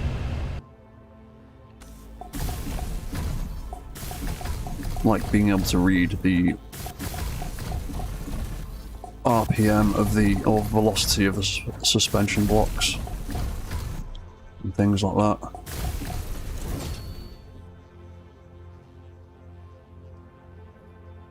Oh, what's that, Doc? The only thing you do in either SE is crash and burn in that order. Oh well, we've each got our gameplay styles. Right, that is the walls. Cool. Right. Now for the ceiling. Let's spunk a whole load of iron into here.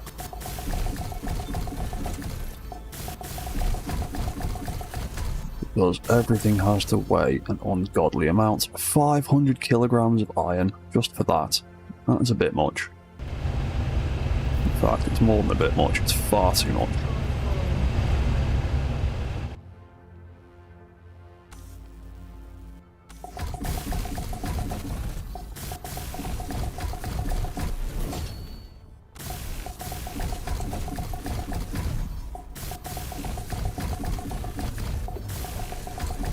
Need to come up with a better window design for these roofs as well.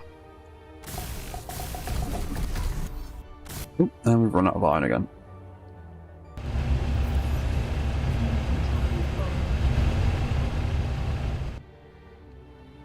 Oh, area welders are going to be a game changer. Such a game changer. Oh, what's that, Josh? You would like a setting power equals some... Wait, power equals power of some other parts. That way you could use subgrid wheels to move based on thrust power of, say, ion thrusters using overrides to adjust subgrid speed. Yeah, that's one of the reasons that I'd like them to be able to interact with the suspensions a little bit, because I've thought of various ways of trying to do, like, gearing systems for rovers in SE1, so it's not just, like, you hit the forward button and you just max out straight away. Like, trying to make a gear system where you can actually, like, shift up and down to different set speeds in a nice, comfortable way. But all the ways I've come up with so far are a little bit clunky, and I'm not massively happy with them.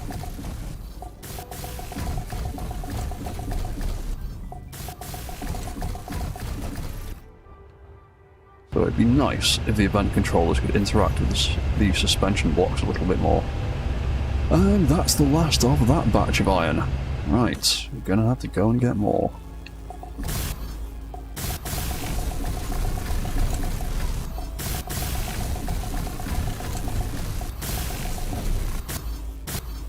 And that's the end of that. Right, more iron. Thrusted on. Oh, I believe we're getting ship toolbar commands with the next update. That's going to be a game changer as well.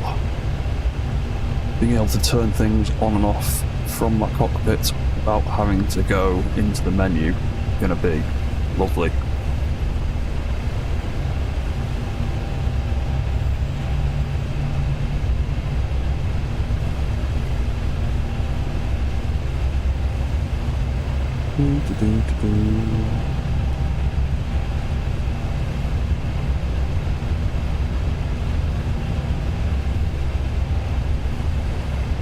Probably should do and go more contracts at some point, but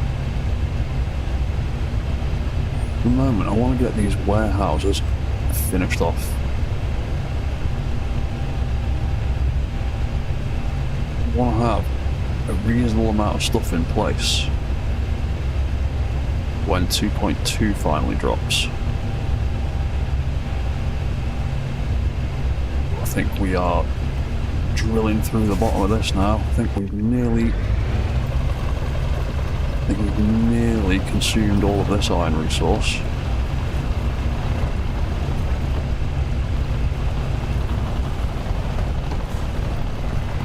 Oh, what invisible nonsense am I bumping into now?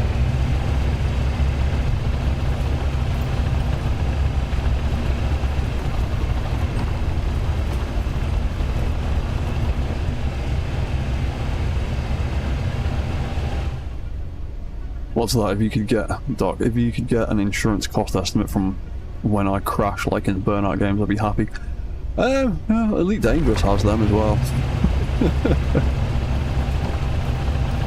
It's always terrifying in Elite Dangerous when you get your ship killed, because if you press the wrong button, you're not getting your ship back again.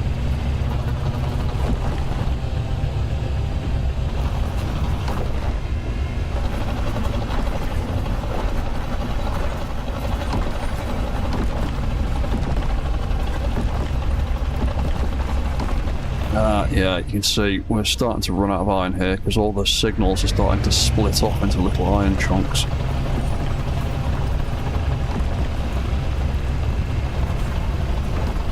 Usually a sign that the iron deposit is getting low. It's all getting separated out.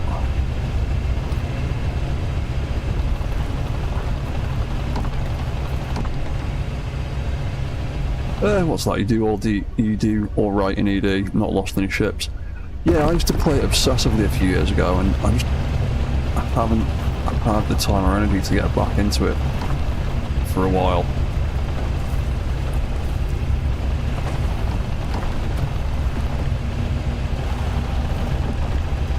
There's a lot of Elite Dangerous. It is kind of like having a second job.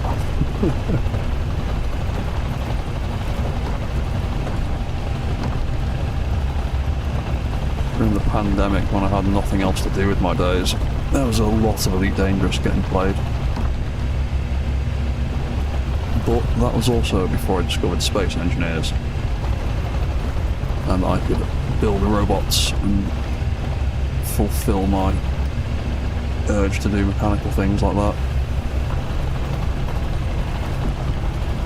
And my internet connection at the moment isn't... What are you doing, ship? My internet that I've got at the moment doesn't really like streaming and playing Elite Dangerous at the same time, because there are so many server requests in that game, like every 30 seconds, that yeah, my internet connection gets a little bit moody.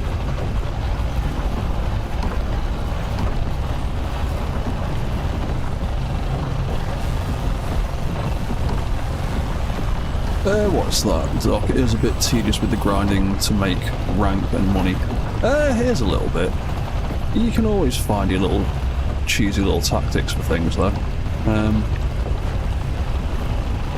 I was always very much a combat pilot in Elite Dangerous, so I would usually just take my fastest and deadliest ship and just rack up as many bounty contracts as I can get my hands on, and as many pirate hunting missions as I get my hands on.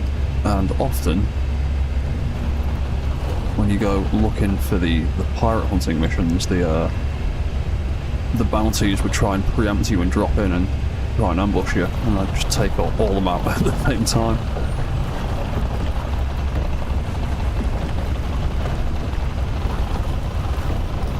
Yeah, I've got quite a collection of combat ships in Elite Dangerous.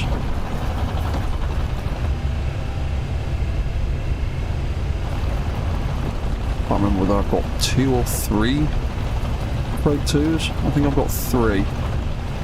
I've got 1 for pirate hunting, 1 for Thargoid interceptor hunting, and 1 for what the little interceptor thing's called, the little drone ones. Well, basically I've got 2 AX crate 2s in that and 1 for pirate hunting. And then I've got about 3 or 4 members, all with different loadouts, because I've got bored of changing loadouts for different kinds of missions, so I just thought I'll have different ships with different loadouts I can just hop in and out of.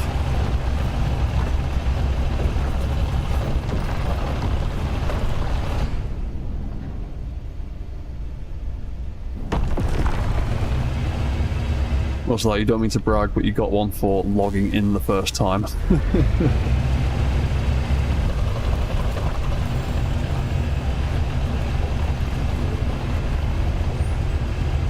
Yeah, I think this iron resource is almost dead. It's hard to tell when the sun's still down, but there is not a lot of it still around. There's a little bit in that wall there. We get a better camera angle and drill our way down to that bit.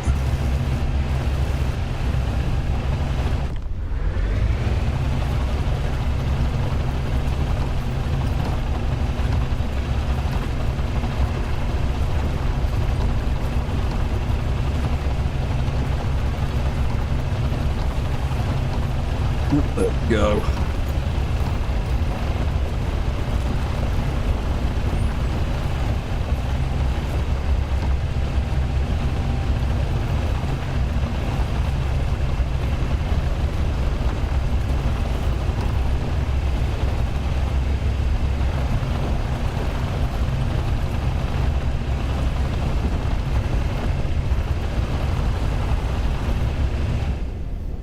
Not a lot left around here. There's little tiny specks in the wall that are really difficult to get to.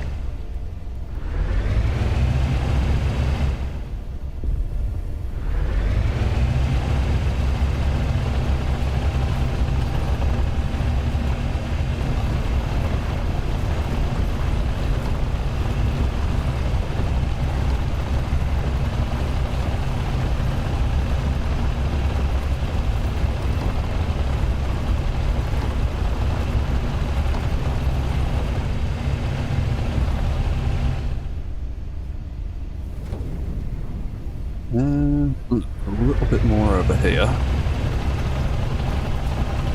Now, I think we might have done this iron resource. I'm going to have to find some more.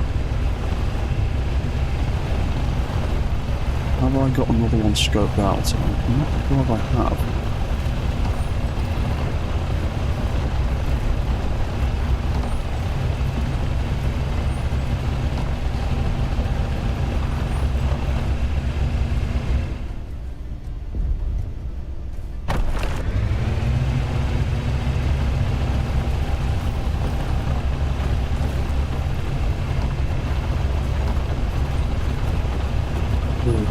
Mostly just getting scraps out of this now.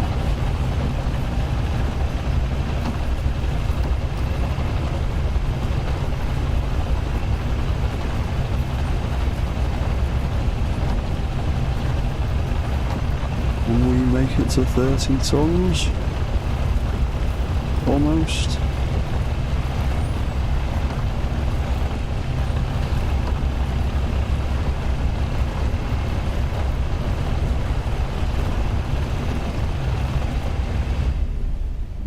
This one's pretty much done.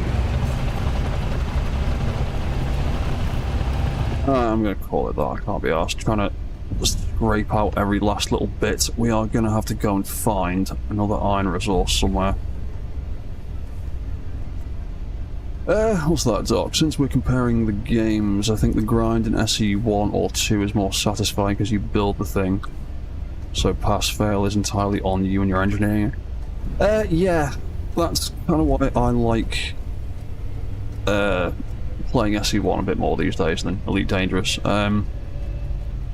Because it's pretty much up to you and how much effort you want to put into building the things that you need, or the things that you want, whereas with Elite Dangerous it's more, here's a set goal, you want this kind of ship, you need this many credits, or this set of components to get this kind of upgrade, grind until you get there. Whereas, yeah, with SE, if you want a basic ship, you can build yourself a basic ship. If you want an advanced ship with all kinds of cool bells and whistles, you can put in the time and effort to do that, and it's entirely on you to do it. There's no obligation, there's no set goal, realistically, it's just put together the thing you want.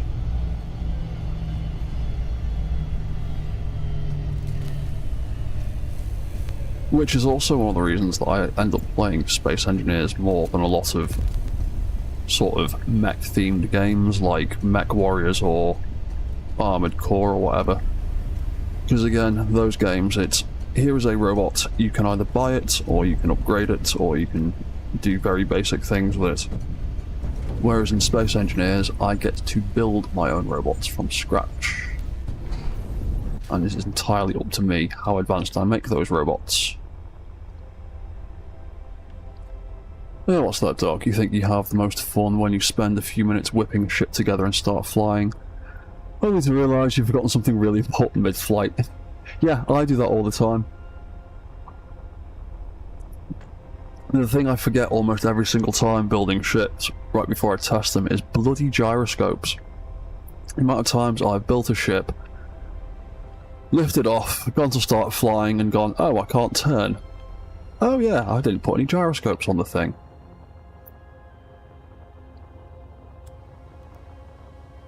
I also forget batteries as well. I have a real bad habit of doing that when I'm building robots, is forgetting to place a battery. And then put the thing down to give it a bit of a test. And because I've had it mounted up to the base, I've been using the base power, and then, yeah, detach it from its little mounting point, and then the thing falls over.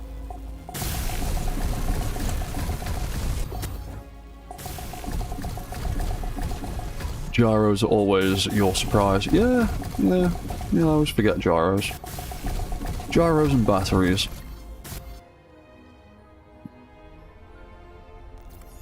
Well, I think it's because when I've got something like mounted either on a platform on the ground or a platform on a base, I'm not really worrying about the gyros because I'm trying to get all the parts in place, and there's no point trying to turn a ship when it's mounted down to the ground. Same with a mech. And you only realise that mistake when you cut it down and then attempt to try and move around. And the same with the batteries, because I usually build off some kind of mounting point attached to a base, which in turn has its own power sources, so I forget to put the batteries on.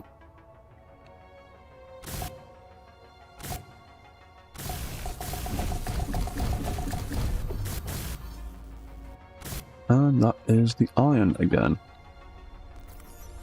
Inventory full.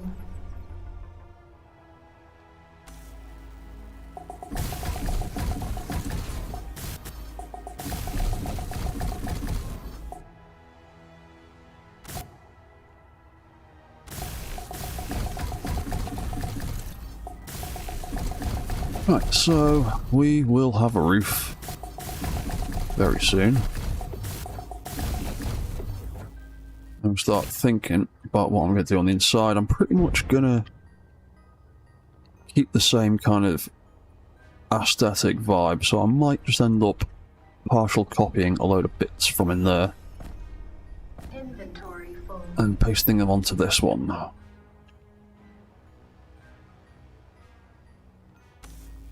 Because I really like the partial copy feature in this. It is super handy for throwing bits and pieces together, and also for helping maintain a sort of certain aesthetic. Because rather than going, oh, how did I build that thing the other day on the other side of the base, you can just go and nick the blueprint for it and paste it into place, which is a wonderful addition to this game. Inventory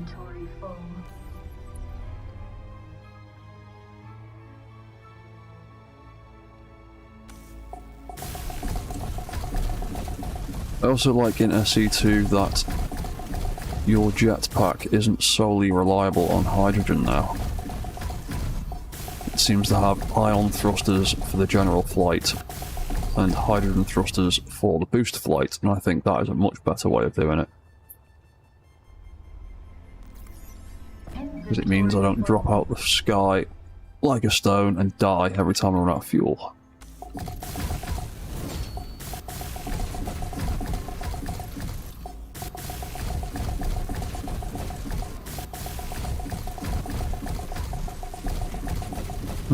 There's that one. Right, I'm totally going to run out of iron before I finish this roof. I can see it now. And then we're going to have to go and find more iron in the dark, which is going to be fun. Inventory full. Oh, what's that, dog? Blueprints and the build and repair mod, or things that help you along. Yeah, I've never really used the build and repair mod. I try and avoid... Most of the time I try and avoid gameplay mods and only really use either block mods or just things that tweak certain things a little bit. I like to try and keep my games as vanilla-ish as possible these days. And try and work with as many of the in-game systems as possible.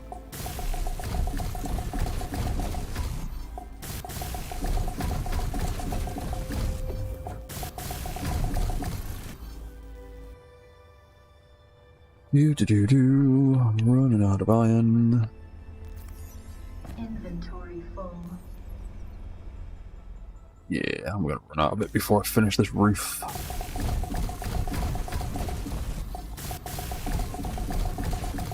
Now, I haven't scouted out any new iron deposits, have I?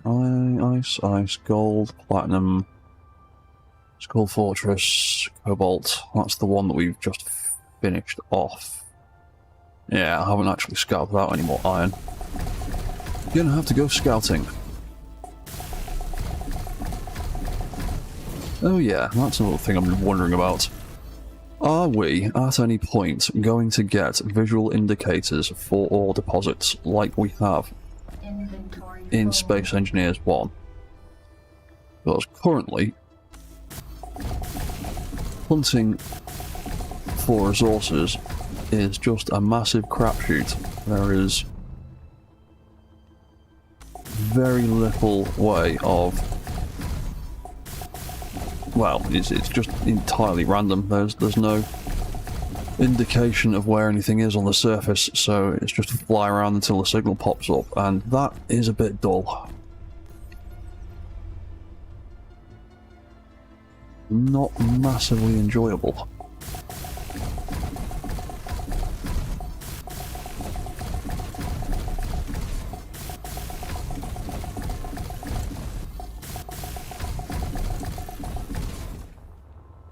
Is that the end of the iron again? Yes, it is. There's none left over here, is there? Oh, in fact, we'll get some more hydrogen whilst we're here.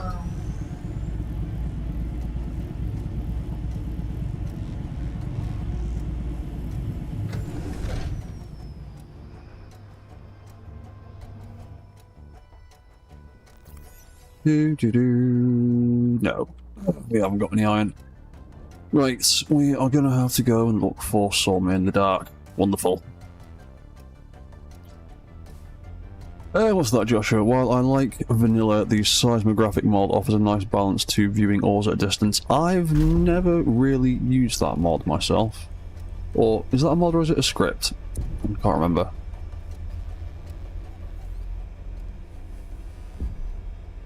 But I tend not to do a lot of mining in Space Engineers 1.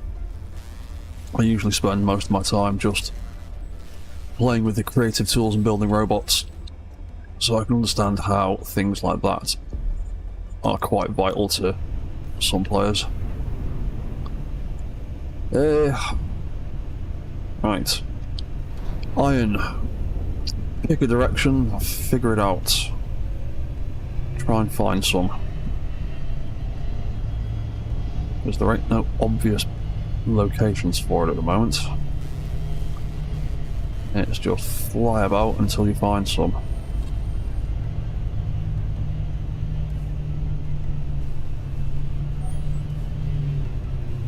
Nickel, that is not what I want.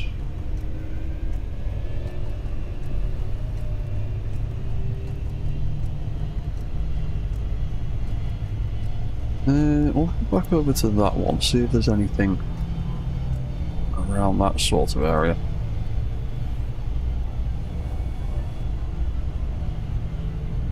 Ooh, that's a horrible view. I'm sure the cockpits have got the window tint on the inside, rather than the outside. Because the sky gets significantly darker from the inside of the cockpit.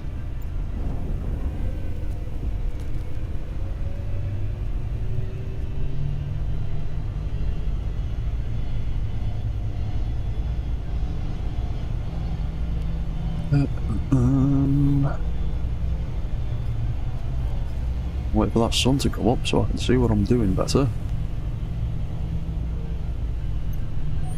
Right. This is totally just dead now, isn't it? Oh no, there is still a decent chunk in the walls. You just gotta grind some of this out a bit. Oh no, actually that does look spotty as... yeah, that's a bit spotty.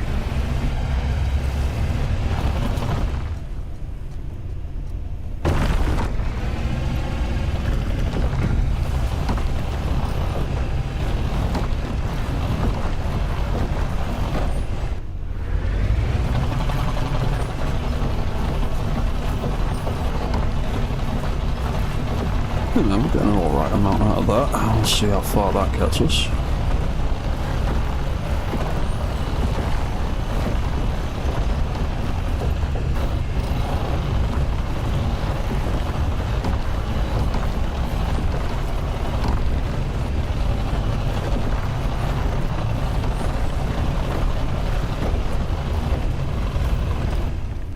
What am I stuck on now? Yeah, they definitely need to adjust the ranges on these drills. They can barely drill out a hole big enough for themselves at the minute. That is causing all kinds of bother.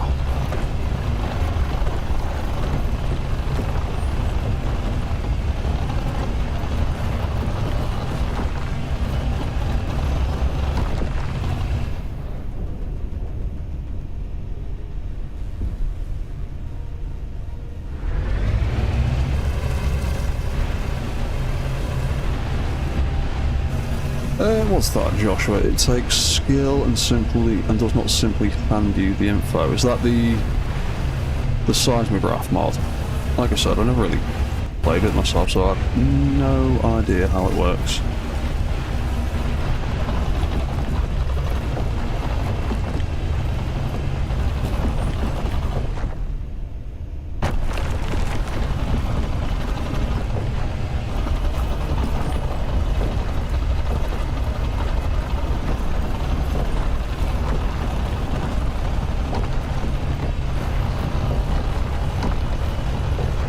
Yeah, we are really just trying to dig up scraps here. There is just not enough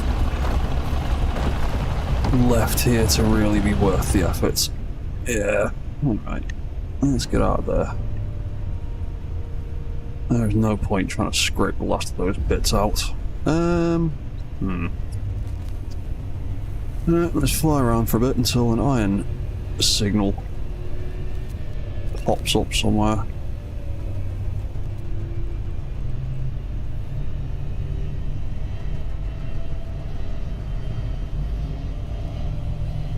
Around this big rock. Iron! Oh, there we go. Oh, loads of iron. Right, cool. Okay. That's that problem solved. Let's get rid of that old iron marker and let's make a new one.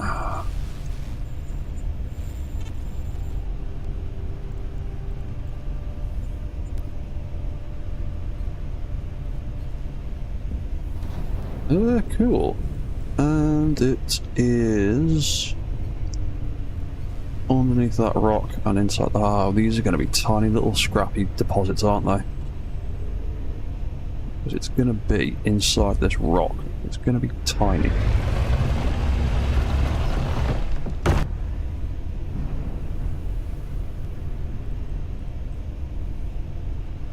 Is it under the rock? It's under the rock. Directly under the rock.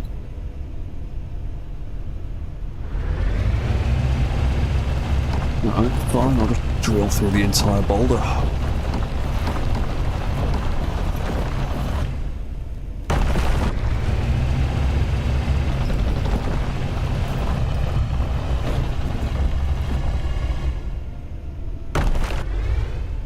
Oh, I wish I had cameras to see better.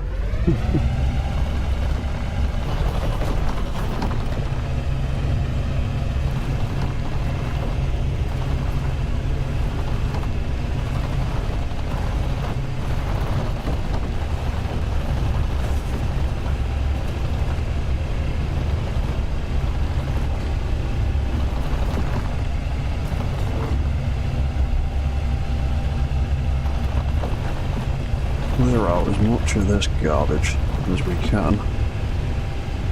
Be easier to get down to the iron.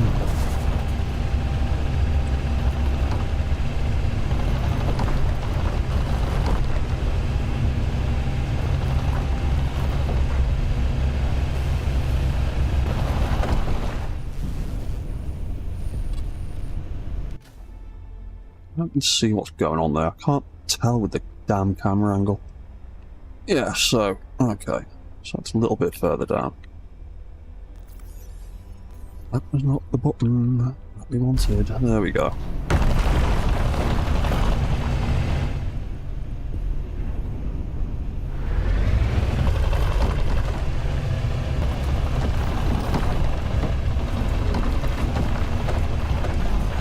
Yeah, another reason I can't wait for rotors, so I can make angled lights. So I've got things that aren't just pointing either straight down or straight out.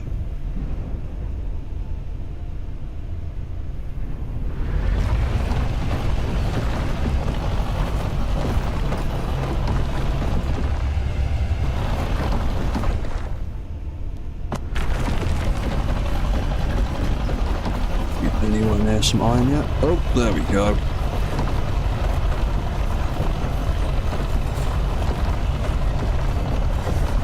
Something coming in a little bit. Been looking like that on there. Ah, there's definitely some iron there. Let's try and get rid of a little bit of this over here.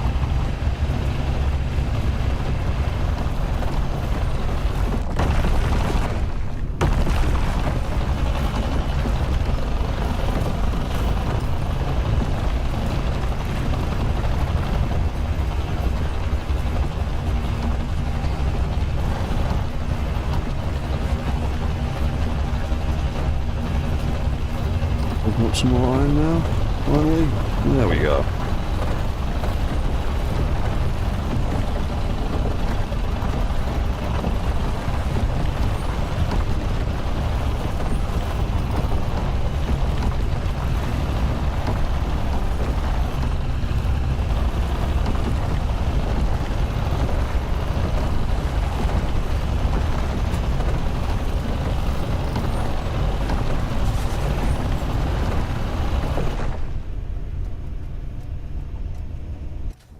I don't think there's very much down here, is there?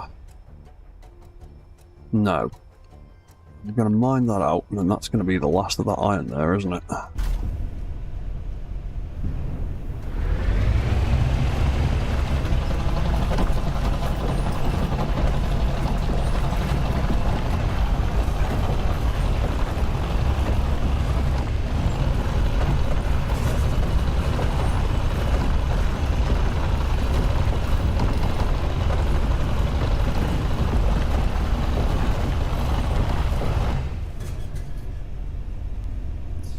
I think. Oh yeah, that iron signal's disappeared now. Yeah, that was all that was in that little bit. What have we got over here? Where have we got it? Ah. It's all in awkward places, and it's all going to be tiny little deposits, because that seems to be the case when it spawns. On or near a rock like this, it tends to be little tiny amounts.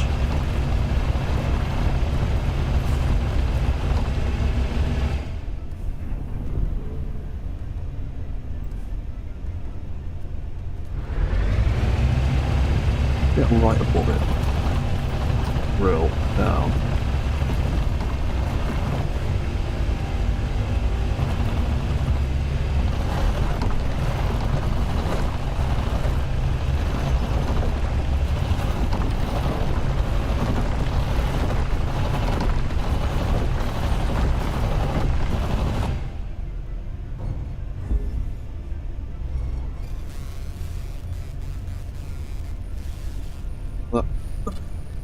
Yeah, still a few more meters to go.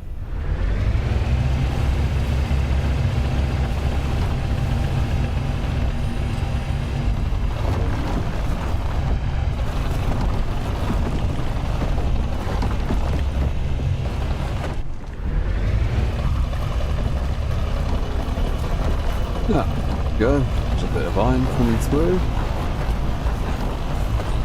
Well, not as much as I'd like. There we go.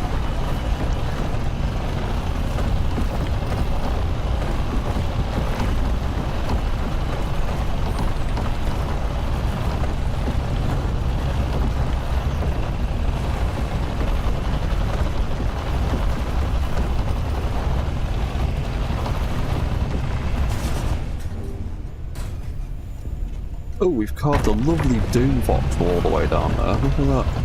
Lovely.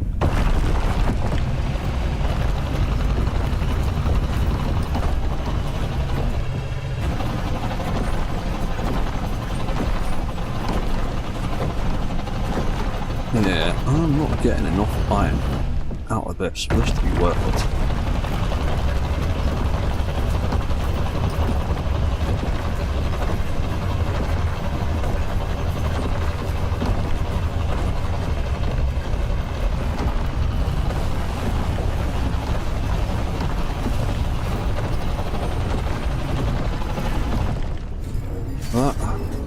It's gone now anyway. I'm going to go and look somewhere else, because that other deposit that's buried under there is going to be an effort to get to, and it's not going to be worth that effort.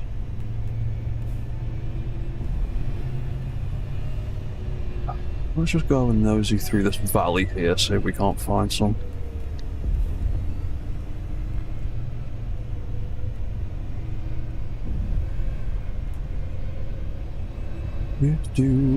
All markings would be nice.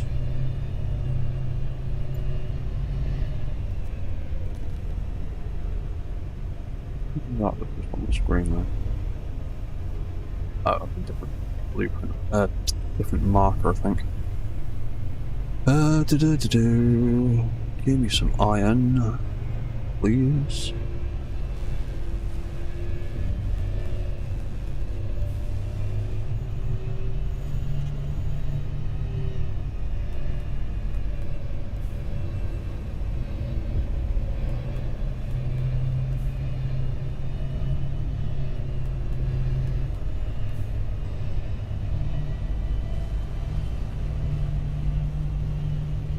Yeah, ore hunting, total crapshoot at the moment.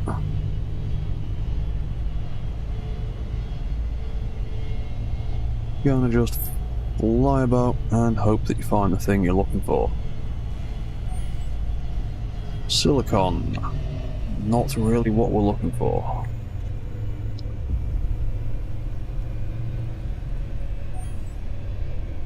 Yeah, that's not what we're after. Silicon. No.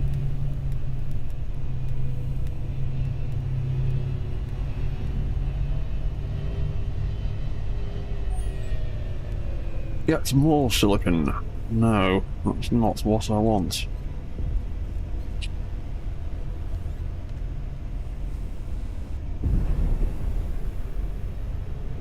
What I want is iron. Nice, healthy supply of it somewhere.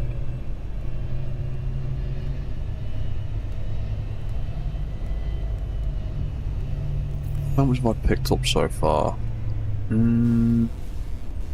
8,000, 12,000. Yeah, I've not got a massive amount.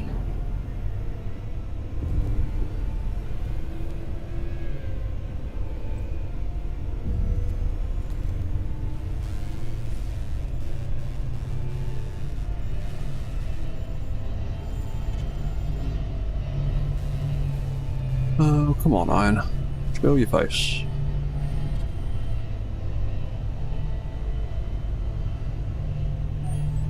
Iron! Oh. Give me a tiny bit of iron in this rock. Yep. Lame.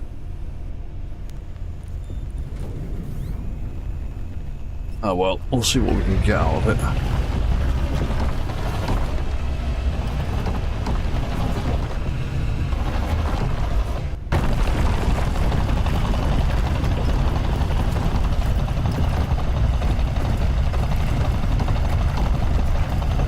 It's not too bad.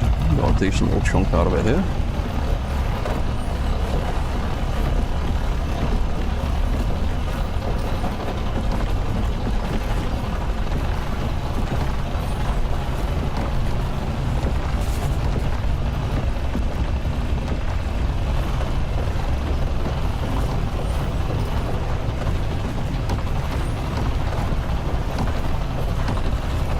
Yeah, what else? Some more iron.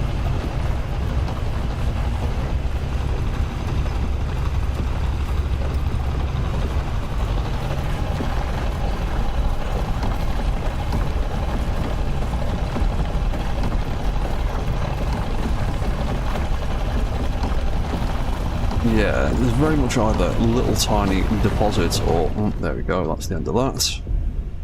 It's either little tiny deposit or massive, massive ore vein.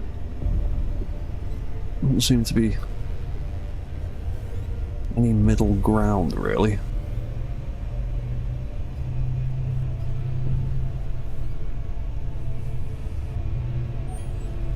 Ah! Is this one that's not got a rock? Ah, this might potentially be actual iron resource. Because I've found if they spawn near the rocks, they tend to be little crappy ones. If it's out in the open-ish, like this appears to be, might potentially be a decent supply. Oh, we're already getting iron at the surface.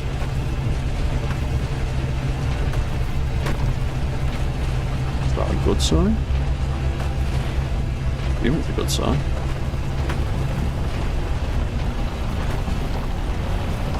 Oh, there we go. Yeah, that's more like it. That's a nice healthy chunk of iron. Right, I think we found, potentially, another decent source of it.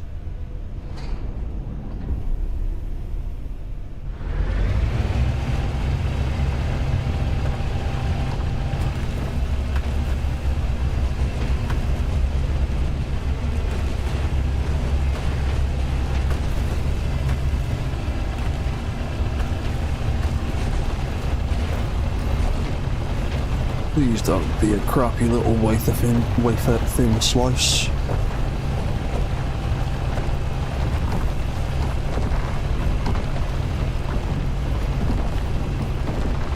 Oh, that seems like it's a decent little chunk there.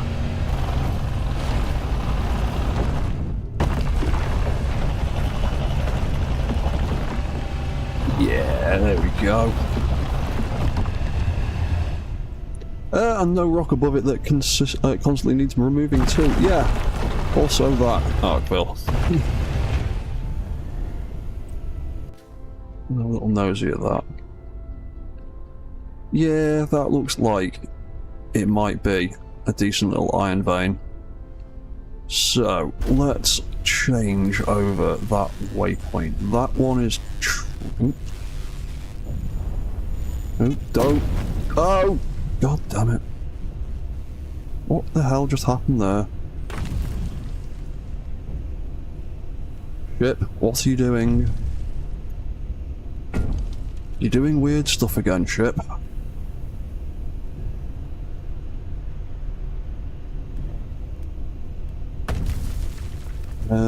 I've got plenty of battery power. I've not hit... Ship, what are you doing? Why are none of your thrusters working except for the lift thrusters? Why are left and right not working? Why are my down thrusters not working?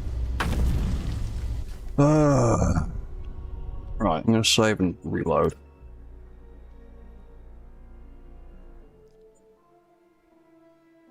Oh! Hello, Colin Kai. Thank you very, very, very much for the $10. Thank you. Howdy, I am working on creating a quadruped large grid walk in SE1. After following along your biped tutorial, I realised the mechanics for quads are different. Do I have any tips?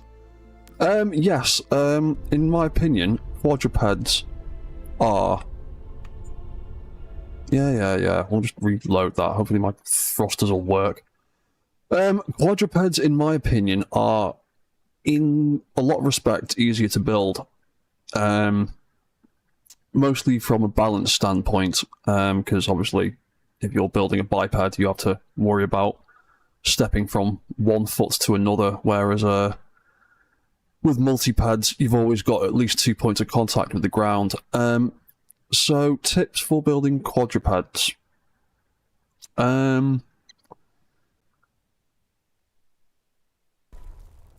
Yeah, quadrupeds. I wish I was playing SE1 now so I could show you and help you out of that. Why won't my ship get off the feckin' ground? What are you doing?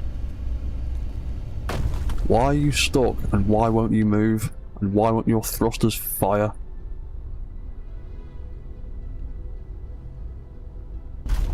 You've got 26% battery left. Why can't I get off the ground? Why am I just dragging along the floor? Why are you not lifting?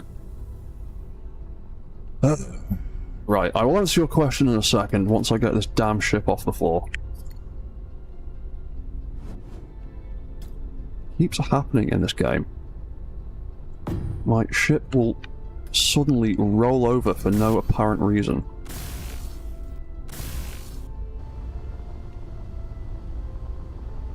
Pull that thruster on the right way round. Yeah, my ships keep ending up on the side somehow. Oh, the iron's in there, you idiots. Inventory full. Yeah. Inventory full of what? Right, there's the iron. Weld it.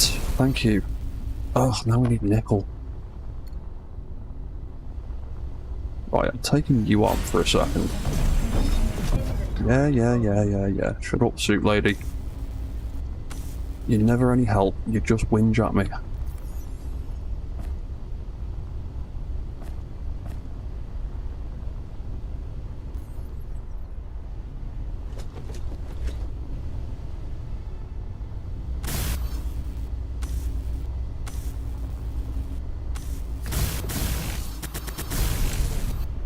Right, get off the floor.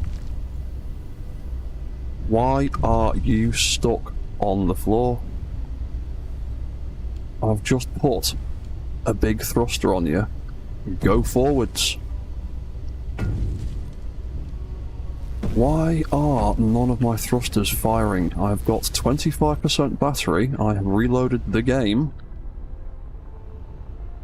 Why can I not get off the floor?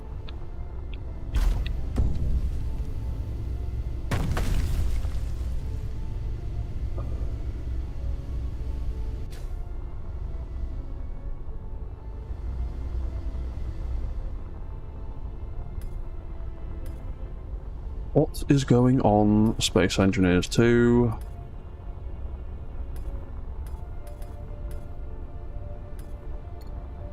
Is it a battery power issue? Where are my feckin' batteries? Reactors, refineries. Where have my batteries gone? There they are. Is it a power issue? Oh, I need silicon. Inventory full.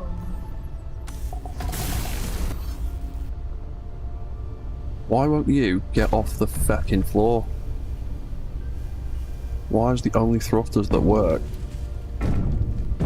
bottom ones and they're not even firing? Yeah, this game's still got a few bugs going on at the moment, and this is one of them. Why won't you get off the floor? Are you full of crap? Let me empty your inventory out.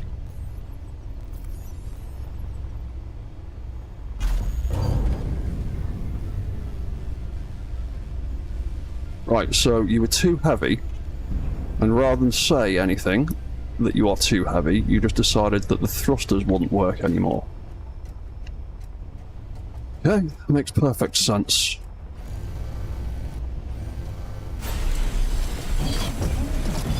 Inventory full. Oh, shut up, suit lady. Get on my nerves now.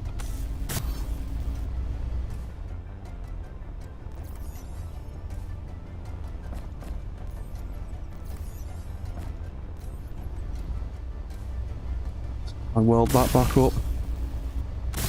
Please.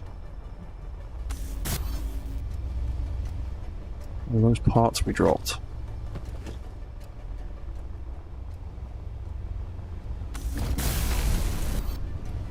Right, now where's all that ore that I had to dump out? Where's that all rolled off to?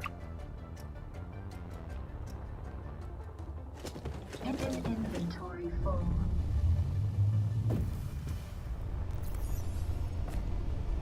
Why the hell was that making the ship so unbearably heavy that none of the thrusters would work?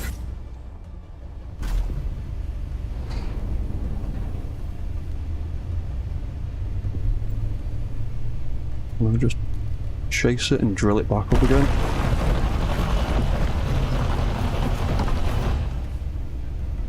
No, drills can't grab ore that you've already mined, obviously. Inventory full.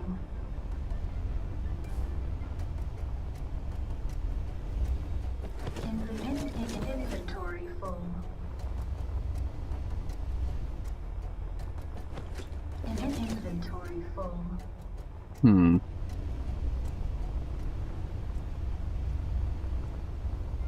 Inventory full. Inventory full.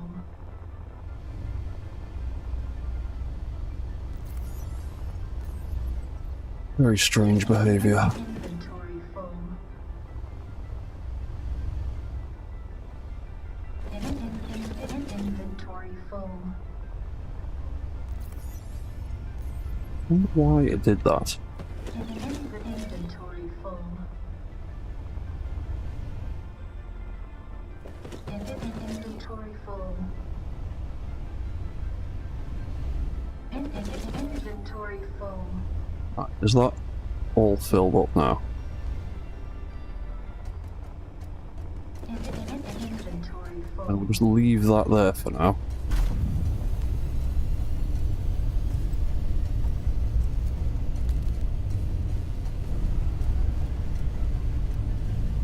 Yeah, all my thruster output animations seem to have broken. Okay, right.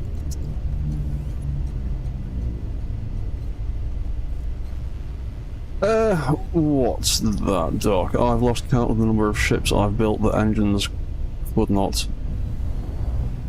Engines count, not life. Guess I made a smaller base in that case. Yeah, the thrusters and the flight mechanics in this are obviously still a work in progress. Because your ships will still float away in gravity without a down thruster. But back to your question, Colin. Tips for building quadrupeds. It depends on what kind of leg design you're going with. Because there are all kinds of mech leg designs you can go with. Plantigrade, unduligrade, laterigrade, which is like sweeping legs like a spider. When it comes to building quadrupeds, a lot of the time, bear in mind that your opposite side legs are going to be doing the same thing essentially. Like, for instance, when your front left leg extends forwards, your back right leg is going to extend backwards as well. Plantigrade.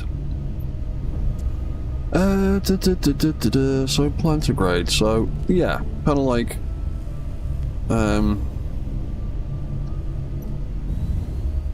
regular human legs then. So yeah, if you're going with the inline style of leg, where it's moving just straight forward back rather than sweeping side to side like a spider leg or an insect leg does. Yeah, so when your front left leg extends out, your rear right leg is going to do the same thing, and the opposite way around. So that's always something to bear in mind. Is essentially building multi-pads. You can think of it like building multiple pairs of legs. So if you think about your front set of legs as one set, and then your rear set as another one, they will be doing the opposite of each other. So if your front set of legs, you're stepping forward on your left leg, you'll be stepping forward on your right leg at the back. So yeah, when you're doing multi-pads, the best way is to work out your leg patterns with your parallel sets left to right, and then as you move back along the mech, just offset them to the opposite thing. So if this leg's extended forward, this leg will be extended. If that leg's extended, this leg will be extended. And that carries on with as many sets of legs as you like. If you build a hexapod with 3 sets of legs, the front and the rear will be moving together, as well as the middle one on the opposite side. What's that, Josh? You would like to see a centipede design? I'm sure people have built centipede designs in Space Engineers before. They can be a bit tricky depending on how you set them up, because if you make a true centipede, it's going to have a segmented body with multiple subgrids for each section. And that starts getting a bit dicey with the physics engine when you're playing with that many subgrids. But I've worked on a few kind of like that. I mean, the Armored Core Strider that I'm working on at the moment, that is essentially 3 separate biped mechs glued together in the middle, with some hinges and rotors. All these sections of that are completely independent of each other. They're just tied together with hinges, with rotors in the middle of each section. And that's not been working too bad. Other tips for building quadruped.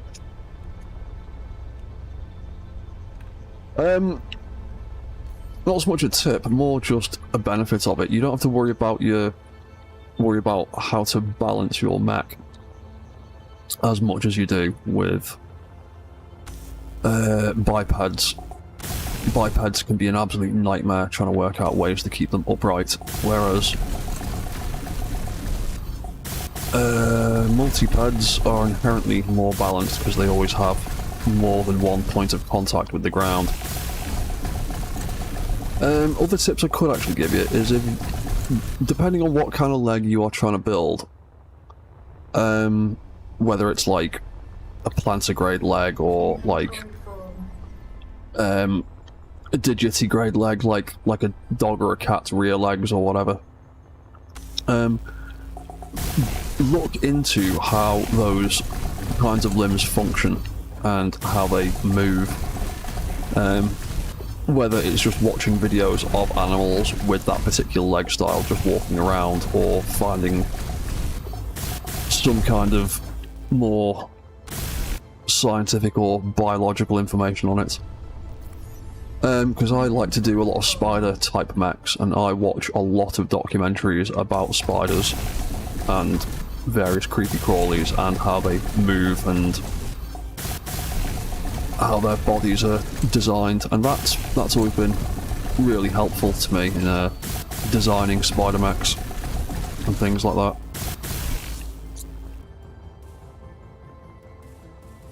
Other tips as well. How are you planning to control it? Are you going the script option or are you going the vanilla option? Because there are different ways of doing things depending on what option you go for.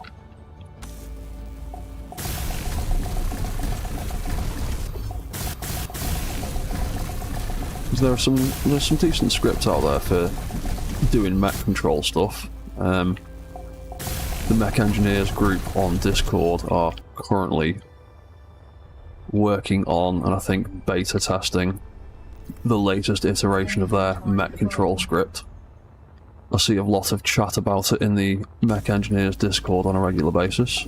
I believe that's almost ready for the public. You're going the event controller vanilla way. Ah, sound. That's more my area of expertise. I'm not much of a script person myself. So yeah, the event controller way of doing things. There are loads of simple tricks you can use for doing the event controller method. Because leg timings, that's a tricky one with the vanilla method, because in SE1, the fastest you can get a timer to tick over is 1 second. And 1 second is actually quite a long time when you're talking about the tiny fraction of time it takes to move around and for a leg to go through its step animation. So one of the ways that I get around that is using a rotor and event controllers to watch the rotor essentially like a clock. Because the rotor, you can set that to spin up to 60 RPM, up to 30 for small grid and up to 60 RPM for large grid, I think. Or it might be 60 for both, I can't remember off the top of my head. But yeah, you can essentially create a toggleable sort of clock that way for getting fast timings. And then once you've got that, you can use that then to adjust the animation speed. What am I doing? I am looking for iron ore while trying to think about and talk about a completely different game, or a completely separate game.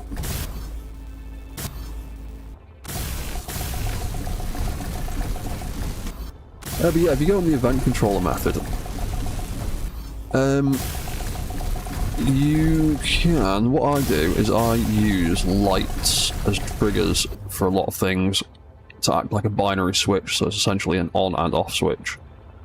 The way I usually set up my light controls is to have a light switch trigger an event controller, and when the light is in the on state, I generally consider that to be the forward part of a step cycle, so I'll have the leg move all the appropriate parts forwards when the light is on. And then when the light turns off, I will have all the mechanical sections of the leg move backwards. So you can essentially just flick the light on and off to get the leg to move back and forth. And then you can have one setup for each side of your mech, one for the left step, one for the right step, and then you just have to alternate the lights turning on and off, and then you've got a walk animation. Inventory foam. I am planning to do some updated vanilla mech building videos in the near future. Because the last one I did was a while ago, and a lot of stuff has changed with Space Engineers 1 and the things we can get away with now, so I think that tutorial needs a bit of an update. You've noticed that your legs are really shaky. Should I use a double hinge or is a single rotor better? The shakiness can be counteracted using shear inertia tensor. Once you start delving into... that's the wrong thing. Double hinges and double rotors and things like that. That's when Clang likes to rear his ugly head. Because when you start using multiple blocks that can generate force, you can get phantom forces, or you can create all sorts of crazy clang if things aren't doing the same thing at the same time. So you're best off trying to see if you can tweak the settings you've got now. I mean, how big are these legs that you're building? How big is this mech? Because the large grid hinges are hinges and rotors and stuff are pretty strong. They can take a fair bit of weight before they start. Oh god, I've run out of iron again. They can take a fair bit of weight before they start getting a bit wonky. Also, torque settings on your rotors and hinges are very important. Right, well, that's the end of that. We're gonna have to go back and get more iron. And oh dear. This badly needs a charge. I forgot to charge it up. It's on 8%. It is gonna die. So let's get you recharged.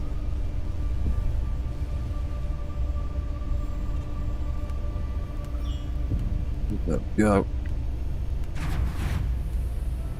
Right, that's going to have to go on recharge for a little bit. Batteries, charge, thrusters, off. Might just take the little badger for now instead, because that's got a bit of power left in him.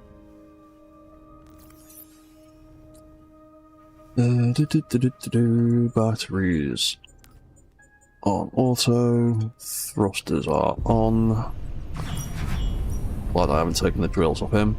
What's that? The legs are about 8 large grid blocks made of blast doors with heavy blocks and 4 wheels for the feet. Right, the heavy blocks might be causing some of those issues. Because the weight difference between light armor and heavy armor is quite significant. So the heavy armor might be causing some of the problems.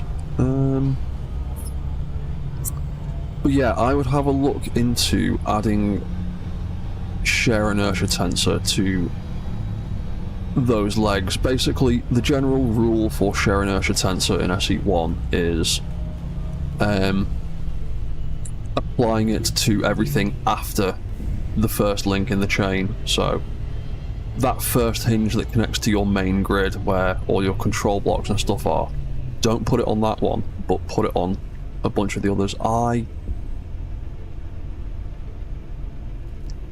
didn't mark that new iron waypoint, did I? This is the old crash one.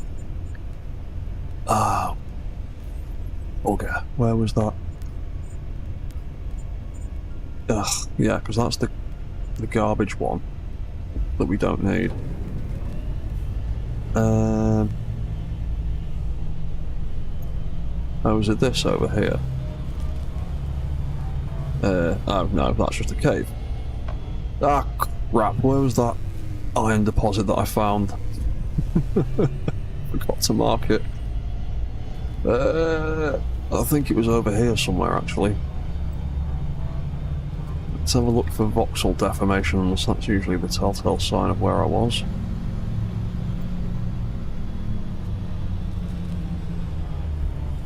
Yeah, crap. I forgot to mark something.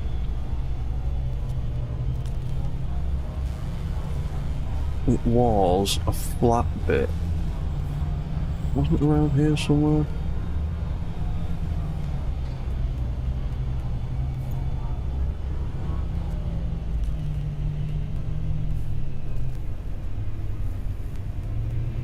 Ah, smeg, I've completely forgotten where that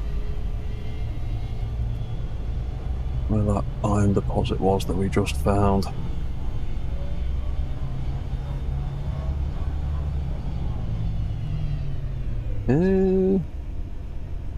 Damn it, I can't see the voxel deformations.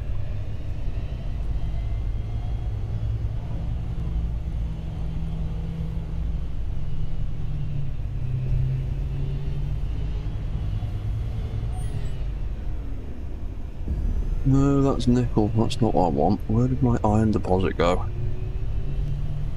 I've completely forgotten. I'll just go and find another one. Oh, iron. Iron? Oh. It's one of them terrible little iron deposits, isn't it? Yeah, we'll grab it while we're here.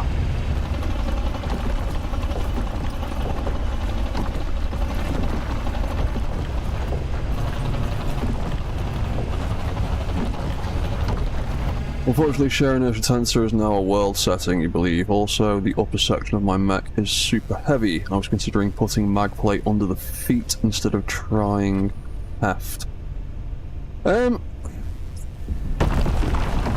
know, just turn share inertia tensor back on in your world settings.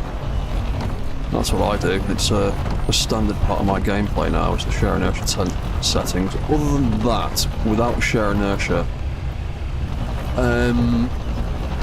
you kind of have to focus on balancing the mass between the two separate grids, and that can be quite a bit of work without using share inertia tensor, particularly if you're chaining lots of subgrids together.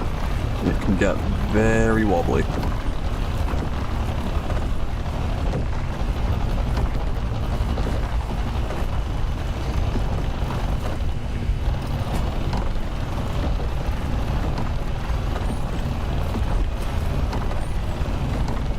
Yeah, I still think, personally, that share inertia tensor should just be a standard part of the game and not an experimental feature. I think it's been in the game more than long enough now for people to understand how it works. And if you can't figure out how it works, don't touch it. The argument I keep getting back is, oh, but it causes issues on servers and makes things explode. And it's like, yes, it does if you don't do it right. But lots of other things can make stuff explode on servers if you don't do it right. Share inertia tensor works perfectly fine. We'll just dig this out here.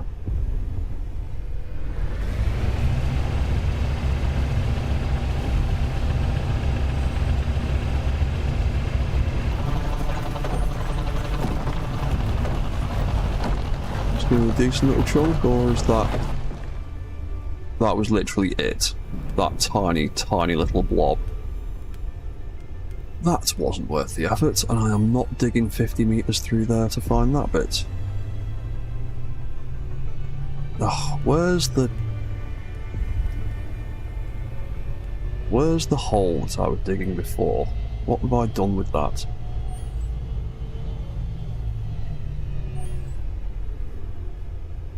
Cobalt, more iron.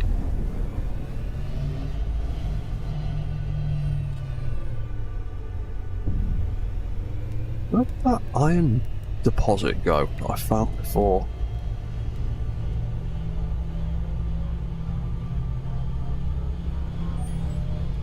I cannot remember where I was when I started digging it up.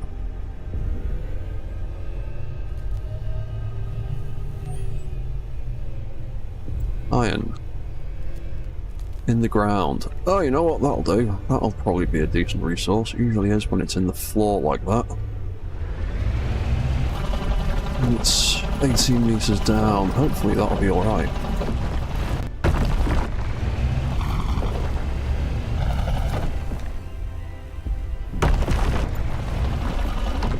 It's a factorial signal. Ah, there we go. There's a bit of iron.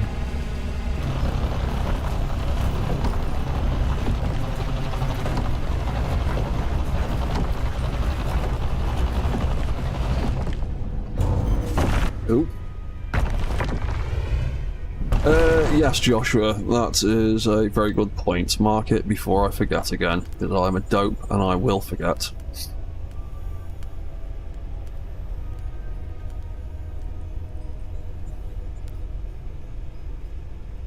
There we go. Right. Save ourselves a headache. Ah, I can't believe I walked away from that other one before without marking it. That was really stupid.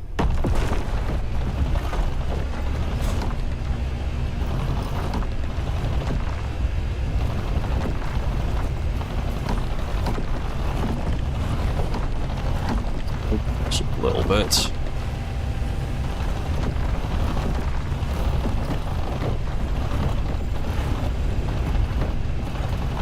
Ourselves a bit of a mining pit going on. There we go, that's better. Maneuver around a bit now.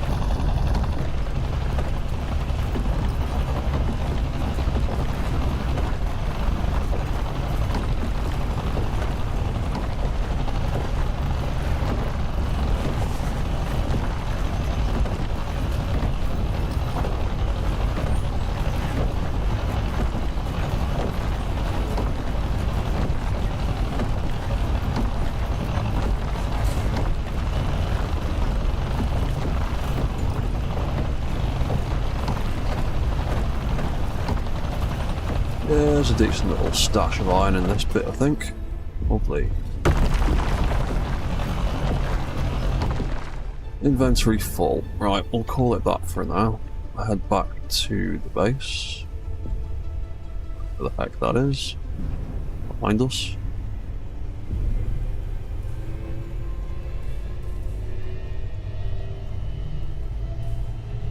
Yeah, so eventually I am going to turn this into a welding ship.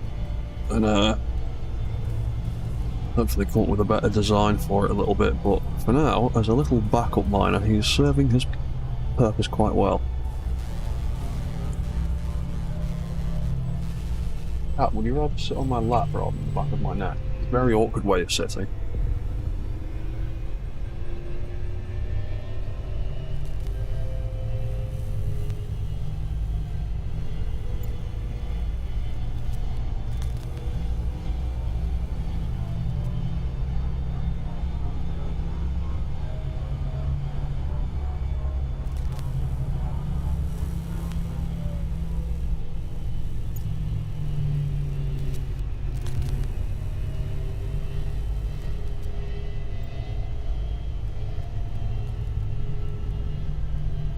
Yeah, like I was saying before, now I'm in a ship and I can actually fly about slightly better. One of the plans I've got is I want to get some big launch pads or silos or something into those eye sockets in the skull that go down into the base and have like a sort of underground bunker or docking bay, something like that.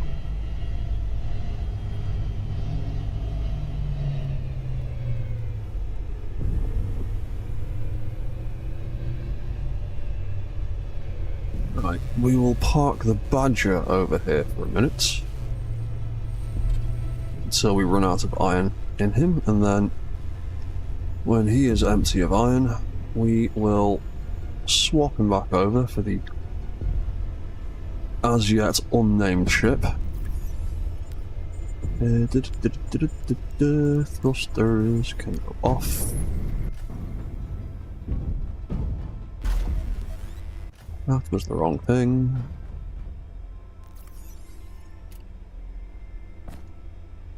Inventory full. Well, the skull is entirely native to the planet. I first noticed it when I think it was when Chemic first got released. It was in one of the dev live streams, and Marek was showing off some pictures of it and showed off a picture of the big skull mountain, and I immediately went, that right there, that is where I'm building my base in Space Engineers 2. I am building it on the skull mountain. I have to. I've got the skull face, there's a skull mountain, it just made sense. So yeah, that is nothing to do with me, that is entirely the game devs basically building me my own mountain. As far as I'm concerned. But no, it's a a purely vanilla feature of the game. You can find it very easily. I believe Aya has been to it in his save game. A few other people probably have as well. And I started this stream series purely with the intention of getting to this mountain so I could start working on this project.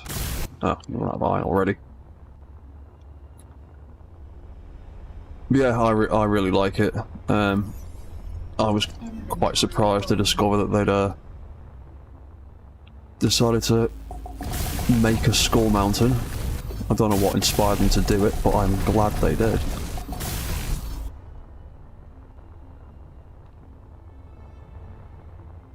Right, the roof is nearly finished. It's only taken 3 hours and about 250 tons of iron. Pretty sure I could build a warehouse for less than 250 tons of iron in the real world. Does seem to be an excessive amount. That is the last of the iron I've got in there, I think.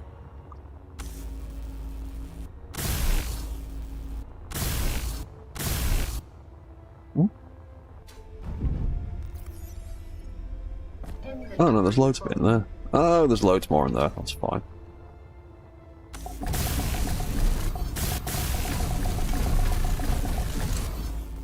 So obviously I'm avoiding grey skull, so you could be building white skull and yell, I have mechs.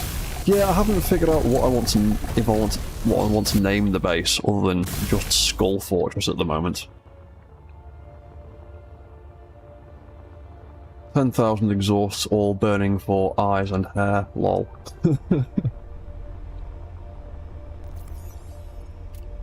Inventory full.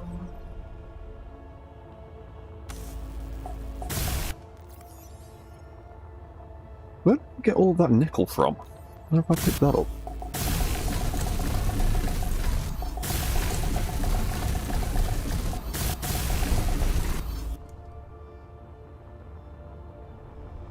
I don't remember picking up a ton of nickel. Inventory full. Pick that up somewhere else. Right, yay, right. That is the roof nearly done. It's only taken 3 hours. There's these blocks require an ungodly amount of iron. Right, there we go. That's the roof finally done. So that is the basic shell of the building.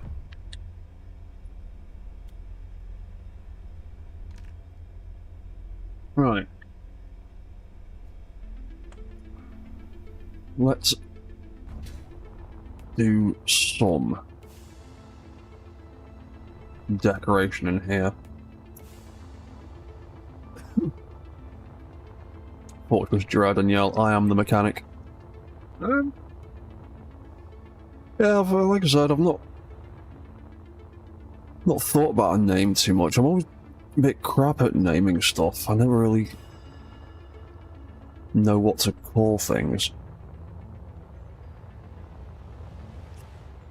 Let's just grab that for now. Wrong button.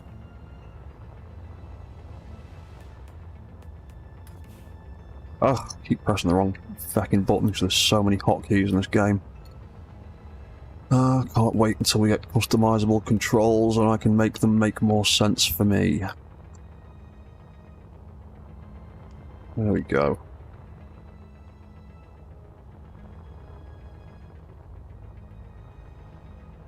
There we go. Oh, I didn't realise that slightly overlapped. I will have to fix that at some point. Right, that'll do. I'm going to take that for a moment. How did I line them up? That one immediately against the window. Like so. And then how far was that spaced? That was spaced with a scaffold block. Ah, get out of the way.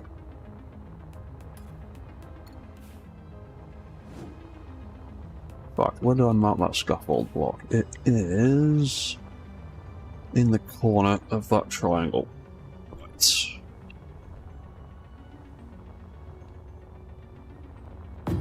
Yes, so that would be like that, although I do want it to be that colour of grey. Use the big ones, or do we use the skinnier ones?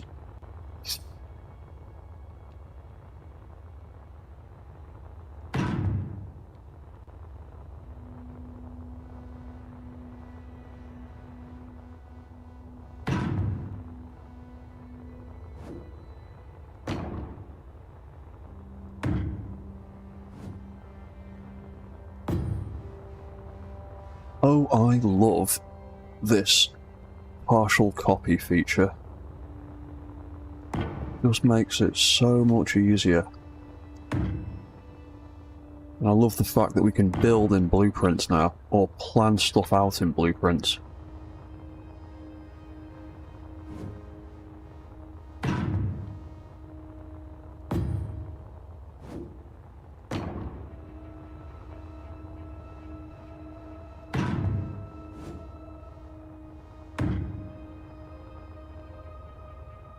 Of course, that's off by a couple of blocks, so that's real annoying. I'm gonna have to count that slightly differently then.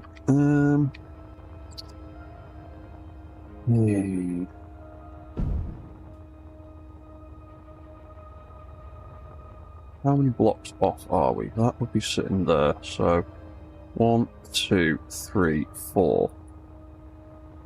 1, 2. If I plonk that there, I'll do all of them, but I can't undo them. Okay. Interesting.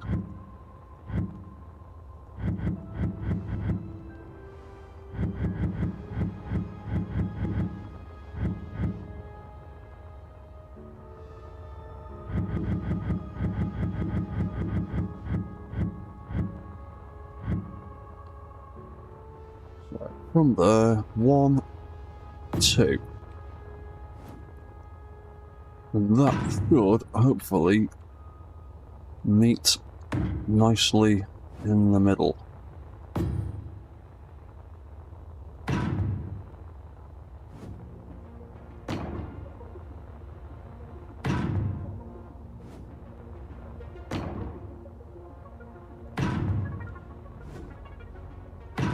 Because one of the benefits of this new 25 centimeter grid system is you can do all sorts of lovely tiny detailed things. One of the downsides is it's really, really, really easy to miscount. Build something elaborate and then discover halfway through that you are out by half a block here or half a block there or something. There we go. Right, that all marries up nicely. That's what I wanted, something that looks like that.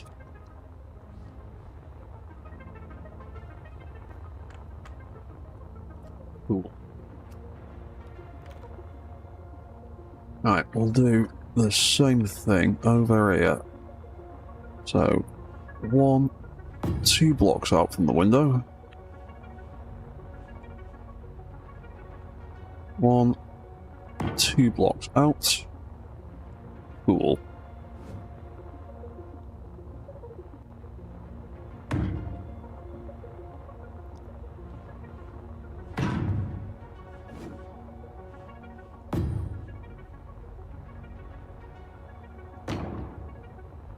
Wonderful.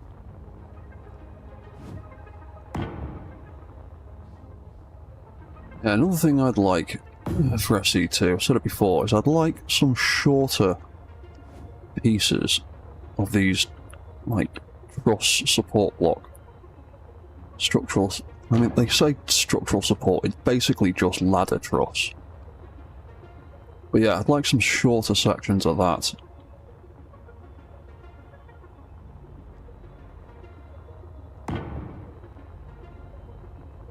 Yeah, that's alright. Oop.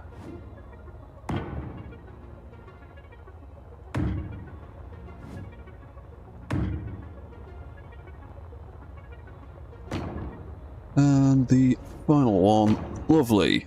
Right. What else do we need to copy? What else did I want to copy?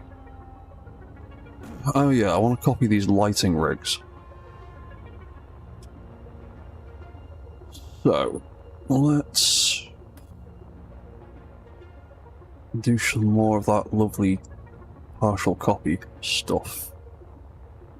Go out to there, we'll go out to there.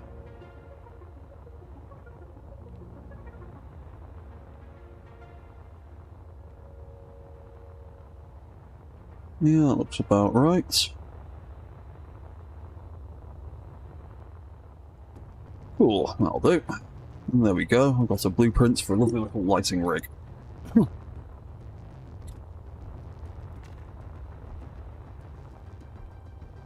Don't have to smeg about rebuilding the whole thing from scratch every time.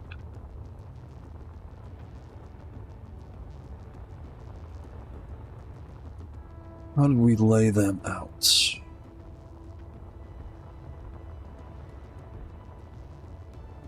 be honest, we'll probably have to adapt the design for the side. Oh yeah, because it's pretty much the length of the window, isn't it?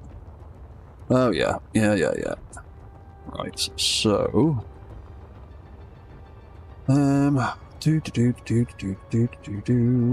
got that side, we've got that side. We will just do,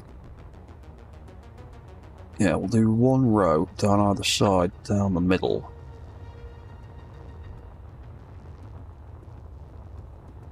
So yeah, that's going to sit like that, I think. One block apart each time. Yeah, something like that.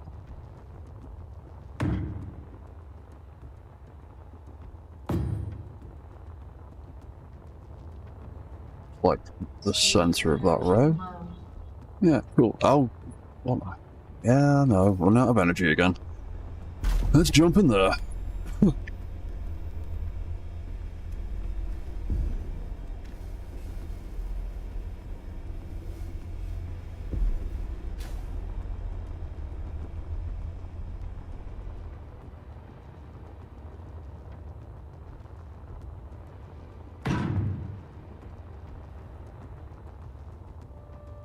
Yeah, so other tips for building mechs, seeing as you were kind enough to give us a super chat for it. Testing.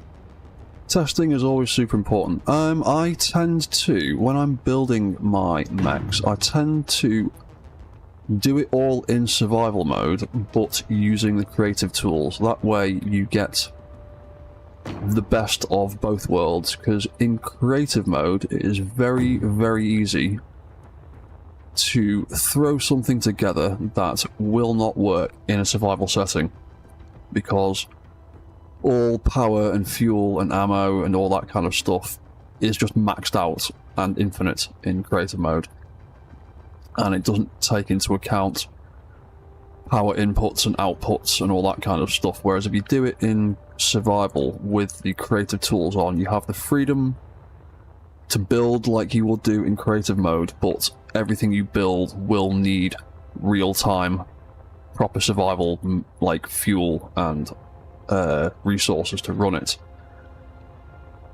So I find that as a much easier way of building stuff and getting a feel for how actually functional it is in a proper game setting. Also, build